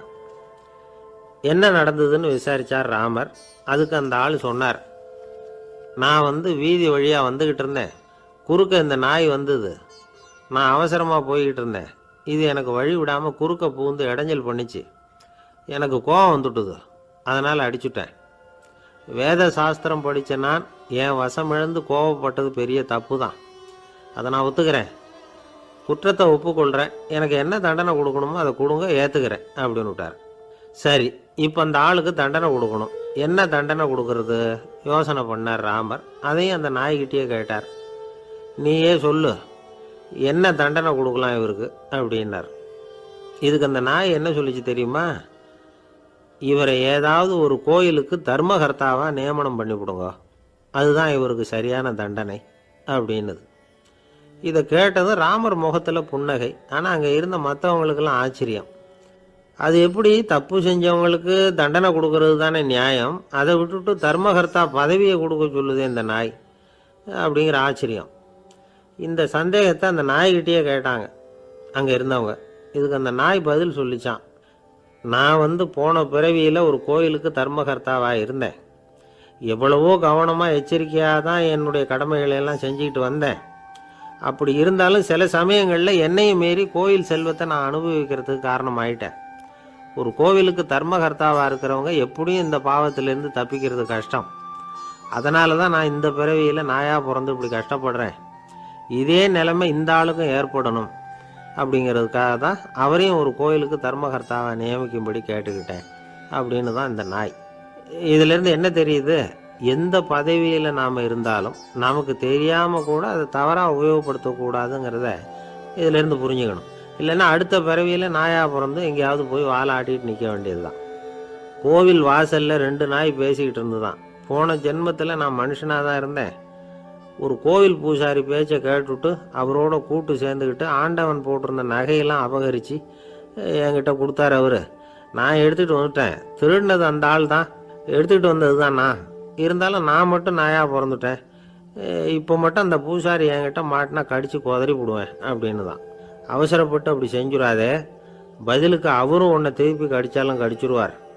ஏன்னா அவரும் இப்போ ஒரு நாயாக தான் பிறந்திருக்கிறார் அப்படின்னு தான் இன்னொன்று. அது எப்படி உனக்கு தெரியும்னு தான் இது. நான் தானே அது அப்படின்னு தான் அந்த நாய். கணவன் மனைவி அன்பாக இருக்கணும், ஒருத்தர் நல்லா புரிஞ்சுக்கணும், விட்டு கொடுக்குற மனப்பான்மை வேணும். அதுதான் ஒரு நல்ல குடும்பம். இன்றைக்கி பல குடும்பங்களில் அர்த்தமில்லாத சண்டைகள் தான் அதிகம். கிராமப்புறங்களில் வேடிக்கையாக ஒரு கதை சொல்லுவாங்க. ஒரு ஊரில் ஒரு ஆள் இருந்தான். வேலை வெட்டி இல்லாமல் சும்மாவே இருந்தான். அவனுக்கு கல்யாணம் பண்ணி வச்சாங்களாம். மனைவி சேர்ந்தா. சும்மாவே உட்காந்துருக்கிறியே, ஏதாவது சம்பாதிக்கிற வழியை பாரு அப்படின்ட்டு இருக்கா. அதுக்கு தான் யோசனை பண்ணிகிட்டு இருக்கிறேன், ஒரு அருமையான ஐடியா அப்படின்னு நானா. என்ன அது சொல்லு அப்படின்ட்டுருக்கா அவள். ஒரு ஆட்டுக்குட்டி வாங்க போகிறேன்னு இருக்கான். அதை வாங்கி என்ன பண்ண போகிறேன்னா, அந்த குட்டி வளரும், பெருசாகும், அதுக்கப்புறம் அது நிறைய குட்டி போடும் அப்படின்ட்டுருக்கான். சரி, அப்புறம் என்ன, அதையெல்லாம் சந்தையில் கொண்டுட்டு போய் விற்றுவிட்டு அந்த காசுக்கு ஒரு எருவு மாடு வாங்கலாம். சரி, அது எதுக்கு? எருவு மாடு நிறைய பால் கொடுக்கும், அதை கொண்டுகிட்டு போய் பால் பண்ணையில் கொடுப்பேன், அல்லது நானே விற்றுருவேன், கை நிறைய காசு கிடைக்கும். அதுக்கப்புறம் ஒரு பசுமாடு வாங்குவேன், பாலையும் விற்கலாம், நாமளும் காய் போட்டு சாப்பிட்லாம், இப்படிலாம் சொல்லியிருக்கான். அப்போ அந்த பொண்ணு சொல்லிச்சான், அடுத்த தெருவில் இருக்கிற எங்கள் அம்மா வீட்டுக்கும் கொஞ்சம் பால் கொடுத்து அனுப்பலாம் அப்படின்ட்டுருக்கா அந்த பொண்ணு. இந்த இடத்துல கணவனுக்கு கோவம் வந்துட்டுது. அது எப்படி உங்கள் அம்மா வீட்டுக்கு எதுக்கு கொடுக்கணும், அதெல்லாம் முடியாதுன்றிருக்கான். இந்த இடத்துல சண்டை ஆரம்பமாயிட்டுது. கொஞ்ச நேரத்தில் 2 பேரும் சத்தம் போட ஆரம்பிச்சிட்டாங்க. கடுமையான சண்டை நடக்கிறத பக்கத்து வீட்டுக்காரன் காதில் வாங்கினான். அவன் ஓடியாந்தான். அவனுக்கு தெரியும், வாங்காத மாட்டுக்காக இப்படி சண்டை போட்டுக்கிட்டு இருக்கிறாங்கங்கிறது அவனுக்கு புரியும். அவன் ஓடி சொன்னான், ஏண்டா உன்னோட பசுமாட்டை ஒழுங்காக கட்டி போடக்கூடாதான்ருக்கான். என்னடா சொல்கிறேன்னா, இவன் உன் மாடு என் தோட்டத்தில் மேய்ஞ்சுட்டுது, பயிரெலாம் நாசமாயிட்டுது, 10,000 ரூபா அளவுக்கு சேதம், அதை வாங்கிட்டு போகிறதுக்கு தான் வந்தேன், குடுறா 10,000 நானா. இவன் அரண்டு போயிட்டான். அப்புறம் சொன்னான், டே நான் இன்னும் மாடே வாங்கலையே, அதுக்குள்ளே அது எப்படிடா உன் தோட்டத்தில் மேயும், என்னடா உளர்றேன்ருக்கான். நீ தாண்டா இப்போ உளறிக்கிட்டு இருக்க, மாடே வாங்கலை, அதுக்குள்ளே எப்படிடா உன்னுடைய மனைவி அவங்க அம்மா வீட்டுக்கு பால் கொடுத்து அனுப்ப முடியும் அப்படின்னு அவன் கேட்டானா. நம்மளுக்கு இப்போ தான் புத்தி வந்துதான். அர்த்தமே இல்லாத சண்டை போட்டுக்கிட்டு இருக்கிறோம் அப்படிங்கிறத அவன் புரிஞ்சுக்கிட்டானான். இது நம்ம முன்னோர்கள் சொல்லியிருக்கிற ஒரு கதை. சண்டையில் தான் அர்த்தம் இல்லையே தவிர கதையில் அர்த்தம் உண்டு. அதாவது இல்லாத விஷயங்களுக்காக சண்டை போட்டுக்கிட்டு இல்லறத்தை வீணாக்கிக்கிட்டு இருக்கிற மனிதர்கள் இன்றைக்கு நிறைய பேர் இருக்கிறாங்க. ஒருத்தன் தன்னுடைய மனைவியை பற்றி மாமனார்கிட்ட புகார் சொன்னானா, மாமா உங்கள் பொண்ணு அர்த்தமில்லாத சண்டை போடுறா, எதுக்கு எடுத்தாலும் எடுத்தெறிஞ்சு பேசுகிறா அப்படின்ட்டுருக்கான். நீ எப்படி மாப்பிள்ளை அதை சமாளிக்கிற அப்படின்னு கேட்டிருக்காரு அவர். அவள் எடுத்தெறியறது என் மேலே படாமல் ஒதுங்கி நின்றுக்கிறேன் அப்படின்னு நானா. இவன் ஒரு சிகை அலங்கார கூடம், ரொம்ப சுறுசுறுப்பாக எல்லாரும் வேலை செஞ்சிகிட்டு இருக்கிறாங்க. முடிவெட்டிக்க வந்திருக்கிறவங்க நிறைய பேர், எல்லாரும் வரிசையாக உட்காந்துருக்குறாங்க. அந்த சமயத்தில் திடீர்னு கதவை திறந்துக்கிட்டு ஒருத்தர் உள்ளே வர்றார். அவர் ஒரு பெரிய மனிதர். அவரும் முடிவெட்டிக்கிறதுக்காக தான் உள்ளே வந்திருக்கிறார்.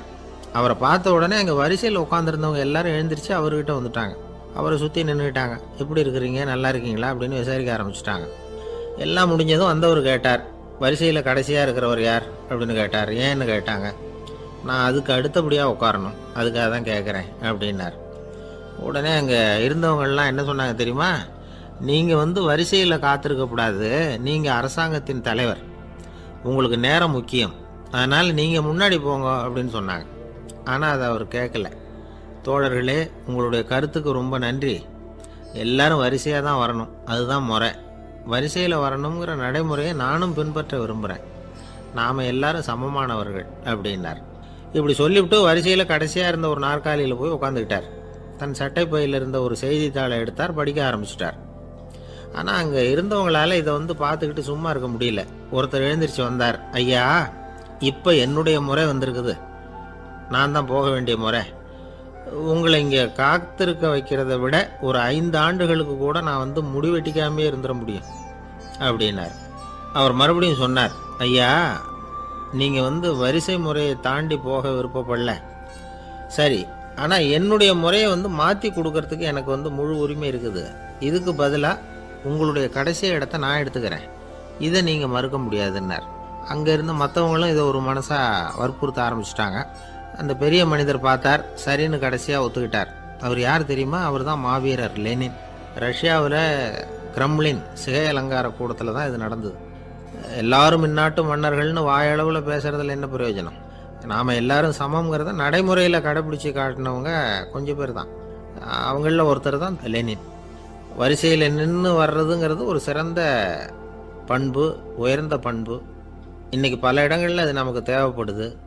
ஒரு ரேஷன் கடைவாசல், கடை திறக்கிறதுக்கு முன்னாடியே எல்லோரும் வரிசையில் நின்றுட்டாங்க. கடைசியாக வந்த ஒருத்தர் க்யூவில் முன்னாடி போகிறதுக்கு முயற்சி பண்ணுறார்.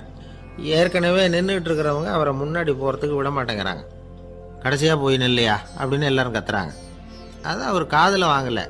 முண்டி அடிச்சுக்கிட்டு முன்னாடி போகிறதுக்கே முயற்சி பண்ணிகிட்டு இருக்கிறார். எல்லாரும் சேர்ந்து அவரை வலுக்கட்டாயமாக இழுத்து கொண்டாந்து பின்னாடி கொண்டு போய் நிறுத்திவிட்டாங்க. நிறுத்திவிட்டு சொன்னாங்க, இதை பாருப்பா, நாங்கள் இருக்கிற வரைக்கும் நீங்கள் முன்னாடி போய் எதையும் வாங்க முடியாது, தெரிஞ்சுக்கோ அப்படின்னாங்க. இப்போ அந்த ஆள் சொன்னாராம், நான் இங்கே பின்னாடி நிற்கிற வரைக்கும் நீங்களும் எதுவும் வாங்க முடியாது அப்படின்னாராம். ஏன்னு கேட்டிருக்கிறாங்க. நான் தான் அந்த கடையை திறக்க வேண்டிய ஆள் அப்படின்னா. ஒரு சராசரி மனிதனுடைய இயல்பு என்ன? இன்பம் வந்தால் துள்ளி குதிப்பான், துன்பம் வந்தால் சோர்ந்து போய் ஒரு மூலையில் உட்காந்துருவான். இவன் தான் சராசரி மனிதன். ஆனால் ஒருத்தன் இன்பம் வந்தால் அதுக்காக மகிழ்ச்சி அடையிறதில்ல, துன்பம் வந்தால் அதுக்காக சோர்ந்து போகிறதில்ல அப்படின்னு வச்சுக்கோங்க. அப்படி இருந்தால் அவன் சாதாரண ஆள் கிடையாது. ஒரு ஊரில் ஒரு ஞானி இருந்தார். அவரை தேடிட்டு ஒரு பெரியவர் வந்தார். ஐயா, ஞானத்தில் சிறந்த ஞானம் எது அப்படின்னு கேட்டாராம். இதுக்கு அந்த ஞானி என்ன பதில் சொன்னார் தெரியுமா? இன்பத்தினால மகிழ்ச்சி அடையாமலும் துன்பத்தினால சோர்வு அடையாமலும் இருக்கிறது தான் அந்த ஞானம், பெரிய ஞானம் அப்படின்னாராம். சரி சுவாமி, அப்படிப்பட்ட ஞானம் உங்களுக்கு எப்படி வந்ததுன்னு கேட்டிருக்காரு இவர். அதை நான் ஒரு கழுதைகிட்ட இருந்து கற்றுக்கிட்டேன் அப்படின்னாராம் அவர். இவருக்கு ஒன்றும் புரியல, ஒரு மாதிரியாக முழிச்சிருக்கிறார். இதை அவர் புரிஞ்சுக்கிட்டார். நீங்கள் நாளைக்கு காலையில் நம்முடைய ஆசிரமத்துக்கு வாங்க, புரிய வைக்கிறேன்னாராம். சரின்னு அவர் போயிட்டார். மறுநாள் காலையில் ஆசிரமத்துக்கு சேர்ந்தார். ஞானி அவரை கூப்பிட்டு உட்கார வச்சார்.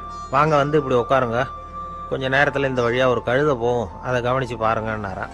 இவருக்கு இன்னமும் ஒன்றும் புரியாமல் போச்சு, ஒரே குழப்பம். இருந்தாலும் அந்த ஞானி சொன்னது மாதிரியே உட்காந்துருக்கிறார். கொஞ்ச நேரத்தில் அந்த வழியாக ஒரு கழுதை போச்சு. அது முதுக நிறைய அழுக்கு மூட்டைகள், அதை சுமந்துக்கிட்டு போகுது. ஒரு சலவை தொழிலாளி அதை ஓட்டிகிட்டு போகிறார். கொஞ்சம் தூரத்தில் ஒரு ஆறு இருக்குது. அங்கே போய் துணியெல்லாம் சுத்தப்படுத்திக்கிட்டு சாயந்தரமாக திரும்பி இந்த வழியாகவே வருவாங்க. ஞானி சொன்னது மாதிரியே இந்த பெரியவர் அழுக்கு மூட்டையை சுமந்துக்கிட்டு போகிற அந்த கழுதையை கவனித்தார். கழுதை போயிட்டுது. அதுக்கப்புறம் ஞானியை திரும்பி பார்த்தார். இப்போ அந்த ஞானி சொன்னார், சாயந்தரம் வரைக்கும் நீங்கள் இங்கேயே இருக்கணும்னார். அதே மாதிரி இவர் இருந்தார். சாயந்தரமாக அந்த ஞானி சொன்னார், ஐயா, இப்போ கொஞ்ச நேரத்தில் அந்த கழுதை இந்த வழியாக திரும்பி வரும், அதையும் கவனித்து பாருங்கன்னார். இவரும் கவனித்து பார்க்குறார். கழுதை வந்தது.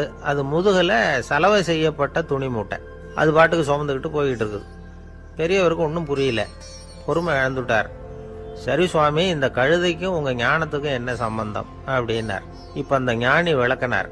ஐயா, இந்த கழுதை இதே மாதிரி தினமும் காலையில் அழுக்கு மூட்டைகளை சுமந்துக்கிட்டு ஆற்றுக்கு போகுது, மாலையில் வெண்மையான சுத்தமான துணிகளை சுமந்துக்கிட்டு திரும்பி ஊருக்கு போகுது. காலையில் இது போகும்பொழுது முதுகில் அழுக்கு மூட்டைகளை சுமந்துக்கிட்டு போகிறோமேங்கிற வருத்தமும் அதுக்கு கிடையாது. சாயந்தரம் திரும்பி வரும்பொழுது சுத்தமான துணிகளை சுமந்துக்கிட்டு வர்றோமேங்கிற மகிழ்ச்சியும் அதுக்கு இல்லை. இதை பார்த்து தான் நான் அது மாதிரி ஞானத்தை கற்றுக்கிட்டேன் அப்படின்னாராம். அதனால் யார் கற்றுக் கொடுக்குறாங்க அப்படிங்கிறத விட எதை கற்றுக்கிறோம் அப்படிங்கிறது தான் முக்கியம். ஒரு சினிமா பார்க்குறோம், ஒரு அருவி கொட்டுறது மாதிரி காட்சி வருது, தண்ணீர் வழியுது. படம் முடிஞ்சதும் பார்த்தீங்கன்னா அந்த திரை என்ன நனைஞ்சு போயா இருக்கும். ஒரு தீப்பிடிச்சு எரியிற காட்சியை சினிமாவில் பார்க்குறீங்க, காட்சி முடிஞ்சதும் அந்த வெண் திரையே கருகி போயா இருக்கும். படத்தில் வர்ற தண்ணீரும் நெருப்பும் அந்த திரையை பாதிக்கிறது இல்லை. நாம் அந்த திரை மாதிரி இருக்கிறதுக்கு கற்றுக்கணுமா. அந்த பக்குவம் வந்துவிட்டதுன்னா இன்பமும் துன்பமும் நம்ம எதுவும் செய்யாது. ஒரு சினிமாவை பார்க்குற வரைக்கும் சிரிக்கலாம், அழலாம். பார்த்துட்டு வெளியில் வரும்பொழுது அழுதுகிட்டே வரக்கூடாது. ஒருத்தர் வந்தார், அப்படி படம் முடிஞ்சு வெளியில் வரும்பொழுது அருவி மாதிரி கண்ணீர் சிந்திக்கிட்டே வரார். ஏன் சார் படம் அவ்வளவு சோகமா அப்படின்னு கேட்டார். இன்னொருத்தர், இல்லை சார் கூட்டம் ரொம்ப குறைச்சல் சார், மொத்தம் படம் பார்க்க வந்தவங்களே 15 பேர் தான் சார் அப்படின்னார் கண்ணீரை தொடச்சிக்கிட்டே. அதுக்கு நீங்கள் ஏன் சார் அழறீங்கன்னு கேட்டார் அவர். இந்த படத்தோட தயாரிப்பாளரே நான் தான் சார் அப்படின்னாரா இவர். நமக்கு முன்னாடி நமக்கு வேண்டிய ஒருத்தர் ஒரு கிளாஸில் நமக்கு பழச்சாறு கொண்டாந்து வைக்கிறாருன்னு வச்சுக்கோங்க. உடனே நாம் என்ன பண்ணுவோம்? எடுத்து கிடுகிடுன்னு சாப்பிட்ருவோம், அடுத்தவங்க யாரும் வர்றதுக்குள்ள. அதை விட்டுட்டு அதை கொண்டாந்து வச்சவர்கிட்டயே அதோட விலை என்ன அப்படி இப்படின்னு நான் கேட்டுக்கிட்டு இருப்போம். நாம் கேட்க மாட்டோம். ஆனால் காந்திஜி அப்படி கேட்டாராம். எப்போ தெரியுமா? 1935. அந்த வருஷம் மே மாதத்தில் ஒரு நாள் காந்திஜி டெல்லியில் இருக்கிறார். அப்போ அவருக்கு 2 டம்ளர் மாம்பழச்சாறு கொண்டாந்து கொடுக்குறாங்க. அதை வாங்குறார். இதோட விலை என்ன அப்படின்னு கேட்டார் காந்திஜி. யாருக்கிட்ட கேட்டார்னா மனுபென் காந்திகிட்ட கேட்குறார். அவங்க தான் கொண்டாந்து கொடுக்குறாங்க. காந்திஜிக்கு உதவி செய்யறதுக்காக அவர் கூடவே இருந்தவங்க அவங்ககிட்ட தான் கேட்குறாரு. காந்திஜி சும்மா வேடிக்கைக்காக இப்படி கேட்குறாருன்னு நினச்சிட்டாங்க அந்த அம்மா. அதுவும் இல்லாமல் அதோட விலையை கேட்டால் காந்திஜி நிச்சயமாக அதை சாப்பிட மாட்டார் அப்படிங்கிற பயம் வேற. அதனால் அந்த அம்மா பதில் எதுவும் சொல்லாமல் கம்முன்னு இருந்துட்டாங்க. கொஞ்ச நேரம் ஆச்சு. அந்த பழச்சாறு வச்ச இடத்துல அப்படியே இருக்குது. வச்ச இடத்துல வச்சபடியே இருக்குது. காந்திஜி அதை சாப்பிடவே இல்லை. மனுபென் காந்தி பார்த்தாங்க. மெதுவாக காந்திஜி கிட்ட போய் அதை சாப்பிடுங்களேன் அப்படின்னாங்க. பழச்சாறு விலை என்னன்னு கேட்டேன். அதுக்கு பதில் இல்லை. அது முதல் தப்பு. பதிலை எதிர்பார்த்திருந்தும் அதை பற்றி விசாரிக்கலை. அது 2வது தப்பு. இப்படி 2 தப்புகளை பண்ணிவிட்டு என்கிட்ட இதை சாப்பிடுங்கன்னு சொன்னால் அது எப்படி அப்படின்னு கேட்டாராம் காந்திஜி. மனுபென் காந்தி என்ன சொல்கிறதுன்னு தெரியாமல் திகைச்சு போய் நின்றுக்கிட்டு இருந்தாங்க. காந்திஜி தொடர்ந்து சொன்னாராம், இப்போ என் முன்னாடி வச்சிருக்கிற இந்த பழச்சாறு விலை சுமாராக ஒரு ₹1/2 இருக்கும். அது அந்த காலத்து மதிப்பு. இந்த பழச்சாறு இல்லாமல் கூட என்னால் இருக்க முடியும். ஆனால் அவசியமான பொருள்களை வாங்கிறதுக்கு கூட சக்தி இல்லாத மக்கள் இந்த நாட்டில் நிறைய பேர் இருக்கிறாங்க. அப்படி இருக்கிறப்போ எனக்கு என்னத்துக்கு இந்த விலை உயர்ந்த பானம்? இதை இப்போ நான் சாப்பிட்டா என் உடம்பு வேணும்னா ஆரோக்கியமாகலாம், ஆனால் என் மனசு அமைதி அடையாது. எனக்கு என்னுடைய உடல் ஆரோக்கியத்தை விட மன ஆரோக்கியம்தான் முக்கியம். அதனால் இதை நான் சாப்பிட மாட்டேன், எடுத்துகிட்டு போயிடு அப்படின்னாராம். அந்த சமயத்தில் ஒரு அகதி பொண்ணு 2 குழந்தைகளோட காந்திஜியை பார்க்கறதுக்காக வந்தது. வணக்கம் சொல்லிச்சு. காந்திஜி உடனே தனக்கு முன்னாடி இருந்த பழச்சாற்றை எடுத்து அந்த பொண்ணுகிட்டையும் குழந்தைகள்கிட்டையும் கொடுத்து சாப்பிட சொன்னார். அவங்க அதை வாங்கி ரொம்ப சந்தோஷத்தோடு சாப்பிட்டாங்களாம். அதை பார்த்த காந்திஜி முகத்தில் ஒரு புன்னகை, ஒரு பரவசம், ஒரு திருப்தி. அவர் மனசு நிறைஞ்சி இருந்தது. அப்போ அவர் சொன்னாராம், ஆண்டவன் எனக்கு எப்பவும் சரியான சமயத்தில் கை கொடுப்பாருங்கிறது அதுக்கு இதுதான் அத்தாட்சி. நான் ஒரு இக்கட்டான சூழ்நிலையில் இருக்கிறப்ப கூட கடவுளின் கருணையால் அந்த சூழ்நிலை என்னை பாதிக்கலை. என் கூட இவ்வளவு நாள் பழகியும் கூட இங்கே இருக்கிறவங்க எனக்கு அதிக விலையுள்ள பழரசத்தை கொடுத்தாங்க. ஆனால் சரியான நேரத்தில் அதை சாப்பிட வேண்டியவங்களை என்கிட்ட அனுப்பி வச்சு என்னை சந்தோஷப்படுத்தினார் கடவுள், அவருக்கு நன்றி அப்படின்னாராம் மகாத்மா காந்தி. உடல் ஆரோக்கியத்தை விட மன ஆரோக்கியம்தான் எனக்கு முக்கியம்னு சொன்னார் பாருங்க. அதை நாம் எல்லாரும் மனப்பூர்வமாக இன்றைக்கி சிந்திச்சு பார்க்கணும். இந்த காலத்தில் எல்லாரும் அப்படியா நினைக்கிறாங்க? எனக்கு தெரிஞ்ச ஒருத்தர் இருந்தார். தினமும் காலையில் ஒரு காபி சாப்பிட உட்கார்ற நேரத்தில் பக்கத்து வீட்டுக்காரர் வந்து சேருவார் கரெக்டாக. உடனே அவரும் தனக்குன்னு வந்திருக்கிற காப்பியை எடுத்து மனப்பூர்வமாக பக்கத்து வீட்டுக்காரர்கிட்ட கொடுத்துருவார். அதுக்கப்புறம் அவருக்காக வேற காப்பி போட்டு கொண்டாந்து கொடுத்தாலும் வேண்டான்னு சொல்லிடுவார். ஆண்டவனாக பார்த்து சரியான நேரத்தில் அவரை எங்கள் வீட்டுக்கு தினமும் அனுப்பி வைக்கிறார் அப்படிம்பார். ஏன் அப்படி சொல்கிறீங்க அப்படின்னு கேட்டோம் ஒரு நாள். அதுக்கு அவர் சொல்கிறார், எனக்கு என்னோட உடல் ஆரோக்கியம்தான் முக்கியம். இதை கடவுள் புரிஞ்சுக்கிட்டு எங்கள் வீட்டு காப்பியை சாப்பிட்றதுக்கு தினமும் அடுத்த வீட்டுக்காரனை அனுப்பி வைக்கிறார் அப்படின்னார் அவர். ஒரு நீதிமன்றம் அங்கே ஒரு கொலை வழக்கு சம்பந்தமாக விசாரணை நடந்துகிட்டு இருக்குது. அந்த வழக்கறிஞர் ரொம்ப தீவிரமாக வாதாடிக்கிட்டு இருக்கிறார். தன்னுடைய கட்சிக்காரர் நிரபராதிங்கிறது அவருக்கு நல்லா தெரியும். அதனால தான் அவர் சார்பாக வாதாடுறதுக்கே ஒத்துக்கிட்டார். அப்படி அவர் மும்முரமாக வாதாடிக்கிட்டு இருக்கிற சமயத்தில் அவசரமாக தந்தி ஒன்று வந்து சேர்ந்தது. அதை வாங்கி படித்து பார்த்தார். அதுக்கப்புறம் அதை மடித்து தன்னுடைய கோட்டு பையில் வச்சுக்கிட்டு தொடர்ந்து வாதாட ஆரம்பிச்சிட்டார். பேசி முடித்தார். அதுக்கப்புறம் அங்கே கோர்ட்டில் இருந்த சக வக்கீல்கள் அவர்கிட்ட வந்தாங்க. தந்தி ஒன்று வந்ததே, என்ன விஷயம் அப்படின்னு விசாரிச்சாங்களாம். அப்போ அவர் சொல்லியிருக்கிறார், ஊரில் சிகிச்சைக்காக போயிருந்த என்னுடைய மனைவி இறந்து போனதாக தந்தி வந்திருக்குது அப்படின்னாராம். மற்ற வக்கீல்களுக்கு அதிர்ச்சி. என்னங்க இது, மனைவி இறந்ததை விட கேஸு முக்கியமாக உங்களுக்கு அப்படின்னு கேட்டிருக்கிறாங்க. இறந்து போன என் மனைவி மறுபடியும் திரும்பி வர போகிறதில்ல. ஆனால் என்னுடைய கட்சிக்காரர் ஒரு கொலை வழக்கில் மாட்டிக்கிட்டார். அவரும் நிரபராதி. அவர் உசுரை நான் காப்பாற்ற வேணாமா? இதுதான் என்னுடைய கடமை அப்படின்னாராம். இப்படி இவர் சொன்னதும் எல்லாரும் அப்படியே திகைச்சு போய் நின்றுட்டாங்களாம். சரி, கடமைக்கு முக்கியத்துவம் கொடுத்த அந்த வழக்கறிஞர் யார் தெரியுமா? அவர் தான் இரும்பு மனிதர் சர்தார் வல்லபாய் பட்டேல். குஜராத் மாநிலத்தில் 1875 அக்டோபர் 31 அன்றைக்கு ஜாவேரி பாய் அப்படிங்கிறவருக்கு 4வது பிள்ளையா அவர் பிறந்தாராம். இந்த ஜாவேரி பாய் யார் தெரியுமா? ஜான்சி ராணி லட்சுமி பாய் போர் படையில் ஒரு வீரராக பணிபுரிஞ்சவர். இளம் வயசில் வல்லபாய் படேல் ரொம்ப சிரமப்பட்டு படிச்சிருக்கார். விடாமுயற்சி வெற்றியை கொடுத்தது. கல்லூரியிலையும் காலடி வச்சார். அதுக்கப்புறம் வக்கீல் பட்டத்தையும் வாங்கினார். பிரிட்டிஷ் ஆட்சி நடந்துக்கிட்டு இருந்த சமயம் குஜராத்தை சேர்ந்த பர்டோலி தாலுக்காவில் விவசாயிகள் மேலே அரசாங்கம் திடீர்னு நில வரியை வசதிவிட்டு தான். ஏழை விவசாயிகள் ரொம்ப கஷ்டப்பட்டுருக்காங்க. அரசாங்கம் வரி செலுத்தாத விவசாயிகளின் நிலங்களையெல்லாம் ஜப்தி செஞ்சுதான். அரசாங்கத்தை எதிர்க்கிறவங்களையெல்லாம் கைது பண்ணி சிறையில் அடைச்சுட்டாங்களாம். சில பேர் வீடு வாசல் ஆடு மாட்டையெல்லாம் விற்று கூட வரி கட்ட வேண்டிய நிலைமைக்கு ஆளாயிட்டாங்க. வழக்கறிஞர் வல்லபாய் படேல் நில வரியை உடனே ரத்து பண்ணணும் அப்படின்னு பம்பாய் கவர்னருக்கு ஒரு கடிதம் எழுதினார். எந்த பலனும் இல்லை. உடனே எல்லா விவசாயிகளையும் அணி திரட்டினார். அதுக்கு தானே தலைமை தாங்கினார். சத்தியாகிரகம் நடத்தினார். அந்த பகுதியில் எந்த வேலையும் நடக்கலை. வேறு வழி இல்லை. ஆட்சியாளர்கள் உடனே வரியை ரத்து பண்ணாங்க. சிறையில் இருந்தவங்களையெல்லாம் வெளில விட்டாங்க. 1928 ஆகஸ்ட் 6 சர்க்காருக்கும் விவசாயிகளுக்கும் இடையில் ஒரு உடன்பாடு ஏற்பட்டது. அதுக்கப்புறம் தான் நிலைமை சரியாக போச்சான். வல்லபாய் பட்டேலின் பொது சேவையை பாராட்டின பொதுமக்கள் அவருக்கு சர்தார் அப்படிங்கிற பட்டத்தை கொடுத்தாங்களாம். சர்தார்னா தலைவர் அல்லது தளபதின்னு அர்த்தம். இரும்பு மனிதர்னு இவருக்கு பேர். இருந்தாலும் நகைச்சுவை உணர்வும் இவருக்கு நிறைய உண்டு. ஒரு தடவை ஒரு பத்திரிகை நிருபர் வந்திருக்கார். சர்தார் பட்டேல்கிட்ட அவருக்கு பிடிச்ச பண்பாடு கலாச்சாரம் எது அப்படின்னு கேட்கணும்னு ஆசை. அதனால் அவரை பார்த்து கேட்டாராம், ஏங்க உங்களுக்கு பிடிச்ச கல்ச்சர் எது அப்படின்னு கேட்டிருக்கார். இதுக்கு சர்தார் பட்டேல் சொன்ன பதில் என்ன தெரியுமா? எனக்கு பிடிச்ச கல்ச்சர் அக்ரிகல்ச்சர் அப்படின்னாராம். ஒருத்தர் குதிரை ரேஸுக்கு போனார். பணம் கட்டினார், தோற்று போயிட்டார். மறுபடியும் போனார், பணம் கட்டினார், தோற்று போனார். அடுத்த தடவையும் பணம் கட்ட போனப்போ அவரை தடுத்து கேட்டோம், ஏன் சார் ஏற்கனவே விட்டது போதாதா, இன்னமும் இருக்கிறத விடணுமா அப்படின்னு கேட்டோம். விட்டதையெல்லாம் மொத்தமாக எடுக்க வேணாமா சார், அதுக்காக தான் தொடர்ந்து பணம் கட்டுறேன்னார் அவர். இவரை திருத்துறது ரொம்ப கஷ்டம். இது ஒரு மனநோய். மனநோய்களில் பல வகை உண்டு. மனநோய்கள் பிரிவு அட்டவணையில் சூதாட்டம்ங்கிறது அவதியுறும் நோய் அப்படிங்கிற தலைப்பில் வருது. சூதாட்டம் 2 வகைப்படும்னு சொல்கிறாங்க உளவியல் நிபுணர்கள். ஒரு வகை எப்படின்னா, நண்பர்களோடு சேர்ந்துக்கிட்டு மகிழ்ச்சியும் கிளர்ச்சியும் அடையிறதுக்காக ஈடுபடுறது. பிரச்சனைகளை தீர்க்கறதுல ஒரு ஆர்வம். கேளிக்கைக்காக கொஞ்சம் விட்டு பிடிக்கிறது அப்படிங்கிற மனுஷனுடைய அடி மனசில் உள்ள விபரீத பிணைய சுபாவம், இதெல்லாம் அதுக்கு காரணம்.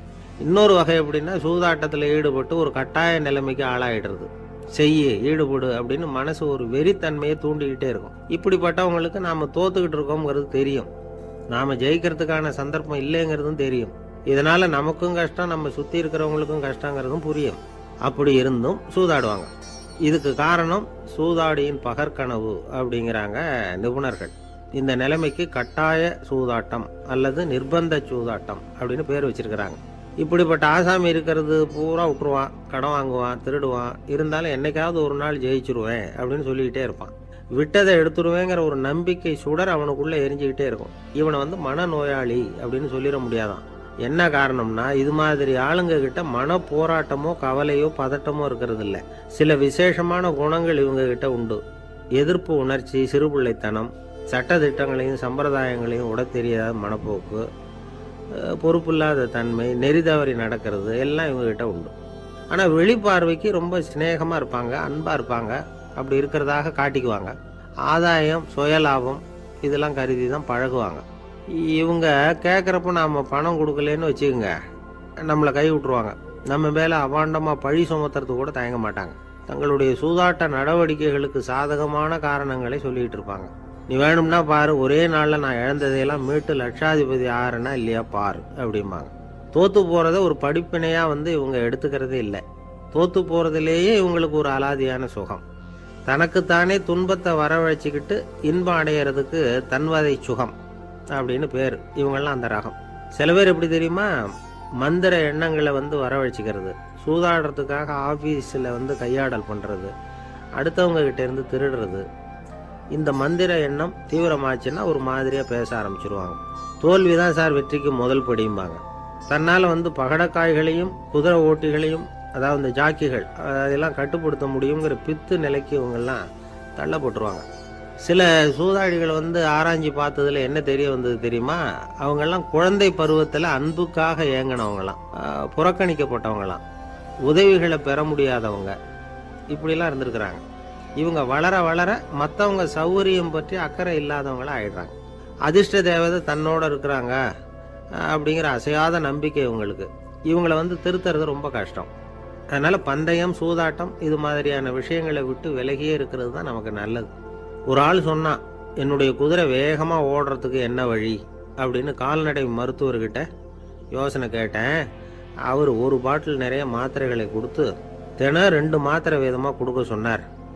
முதல் நாள் 2 மாத்திரையை கொடுத்துட்டு அது மேலே ஏறி உட்கார்றதுக்கு போனேன். அவ்வளவுதான்.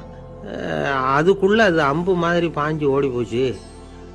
நான் இன்னும் உட்காரவே இல்லை, அதுக்குள்ளே பாஞ்சு ஓடி போச்சு அப்படின்னா. அடடா, அப்புறம் நீங்கள் என்ன பண்ணீங்க அப்படின்னு கேட்டாங்க. என்ன பண்ணுறது, மீதி மாத்திரை பூராவே நான் முழுங்கி விட்டு அதுக்கப்புறம் துரத்தி பிடிச்சி அது மேலே ஏறி உட்காந்தேன் அப்படின்னா அவன். துஷ்டரை கண்டால் தூர விலகு, இப்படி ஒரு பழமொழி உண்டு. எதுக்காக இப்படி சொல்லி வச்சாங்க? துஷ்டன் ஏதாவது தொந்தரவு கொடுப்பான், அதனால் அவனை கண்டா பயந்துக்கிட்டு ஓடி ஒளிஞ்சிக்கோ அப்படின்னா இதுக்கு அர்த்தம் அப்படி இல்லை. ஒரு துஷ்டன்கிட்ட நெருங்கி போகிறோம்னு வச்சுக்கோங்க, அவன் நமக்கு கெடுதலான ஆலோசனைகள் எதையும் சொல்லலாம், அல்லது அவன் தீய உணர்வுகள் உள்ளவனா இருக்கலாம், அல்லது தீய செயல்கள் செய்யக்கூடியவனா இருக்கலாம், அல்லது தீய நட்புனால அவன் ஏற்கனவே கெட்டு போனவனா கூட இருக்கலாம். இப்படிப்பட்டவனை நெருங்கி போனா அவனோட பாதிப்பு நமக்கும் வந்துடும். அதனால விலகி போ அப்படின்னு சொல்றாங்க.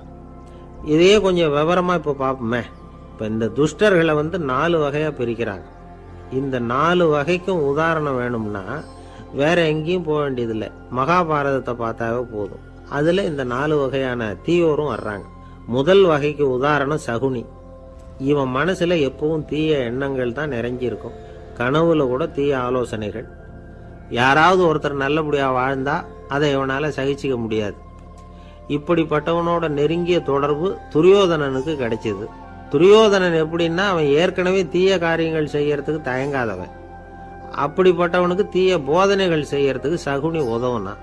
இந்த 2 பேரோட சகவாசம் இன்னொருத்தனுக்கு கிடைச்சது. அவன் யாருன்னா துச்சாதனன்.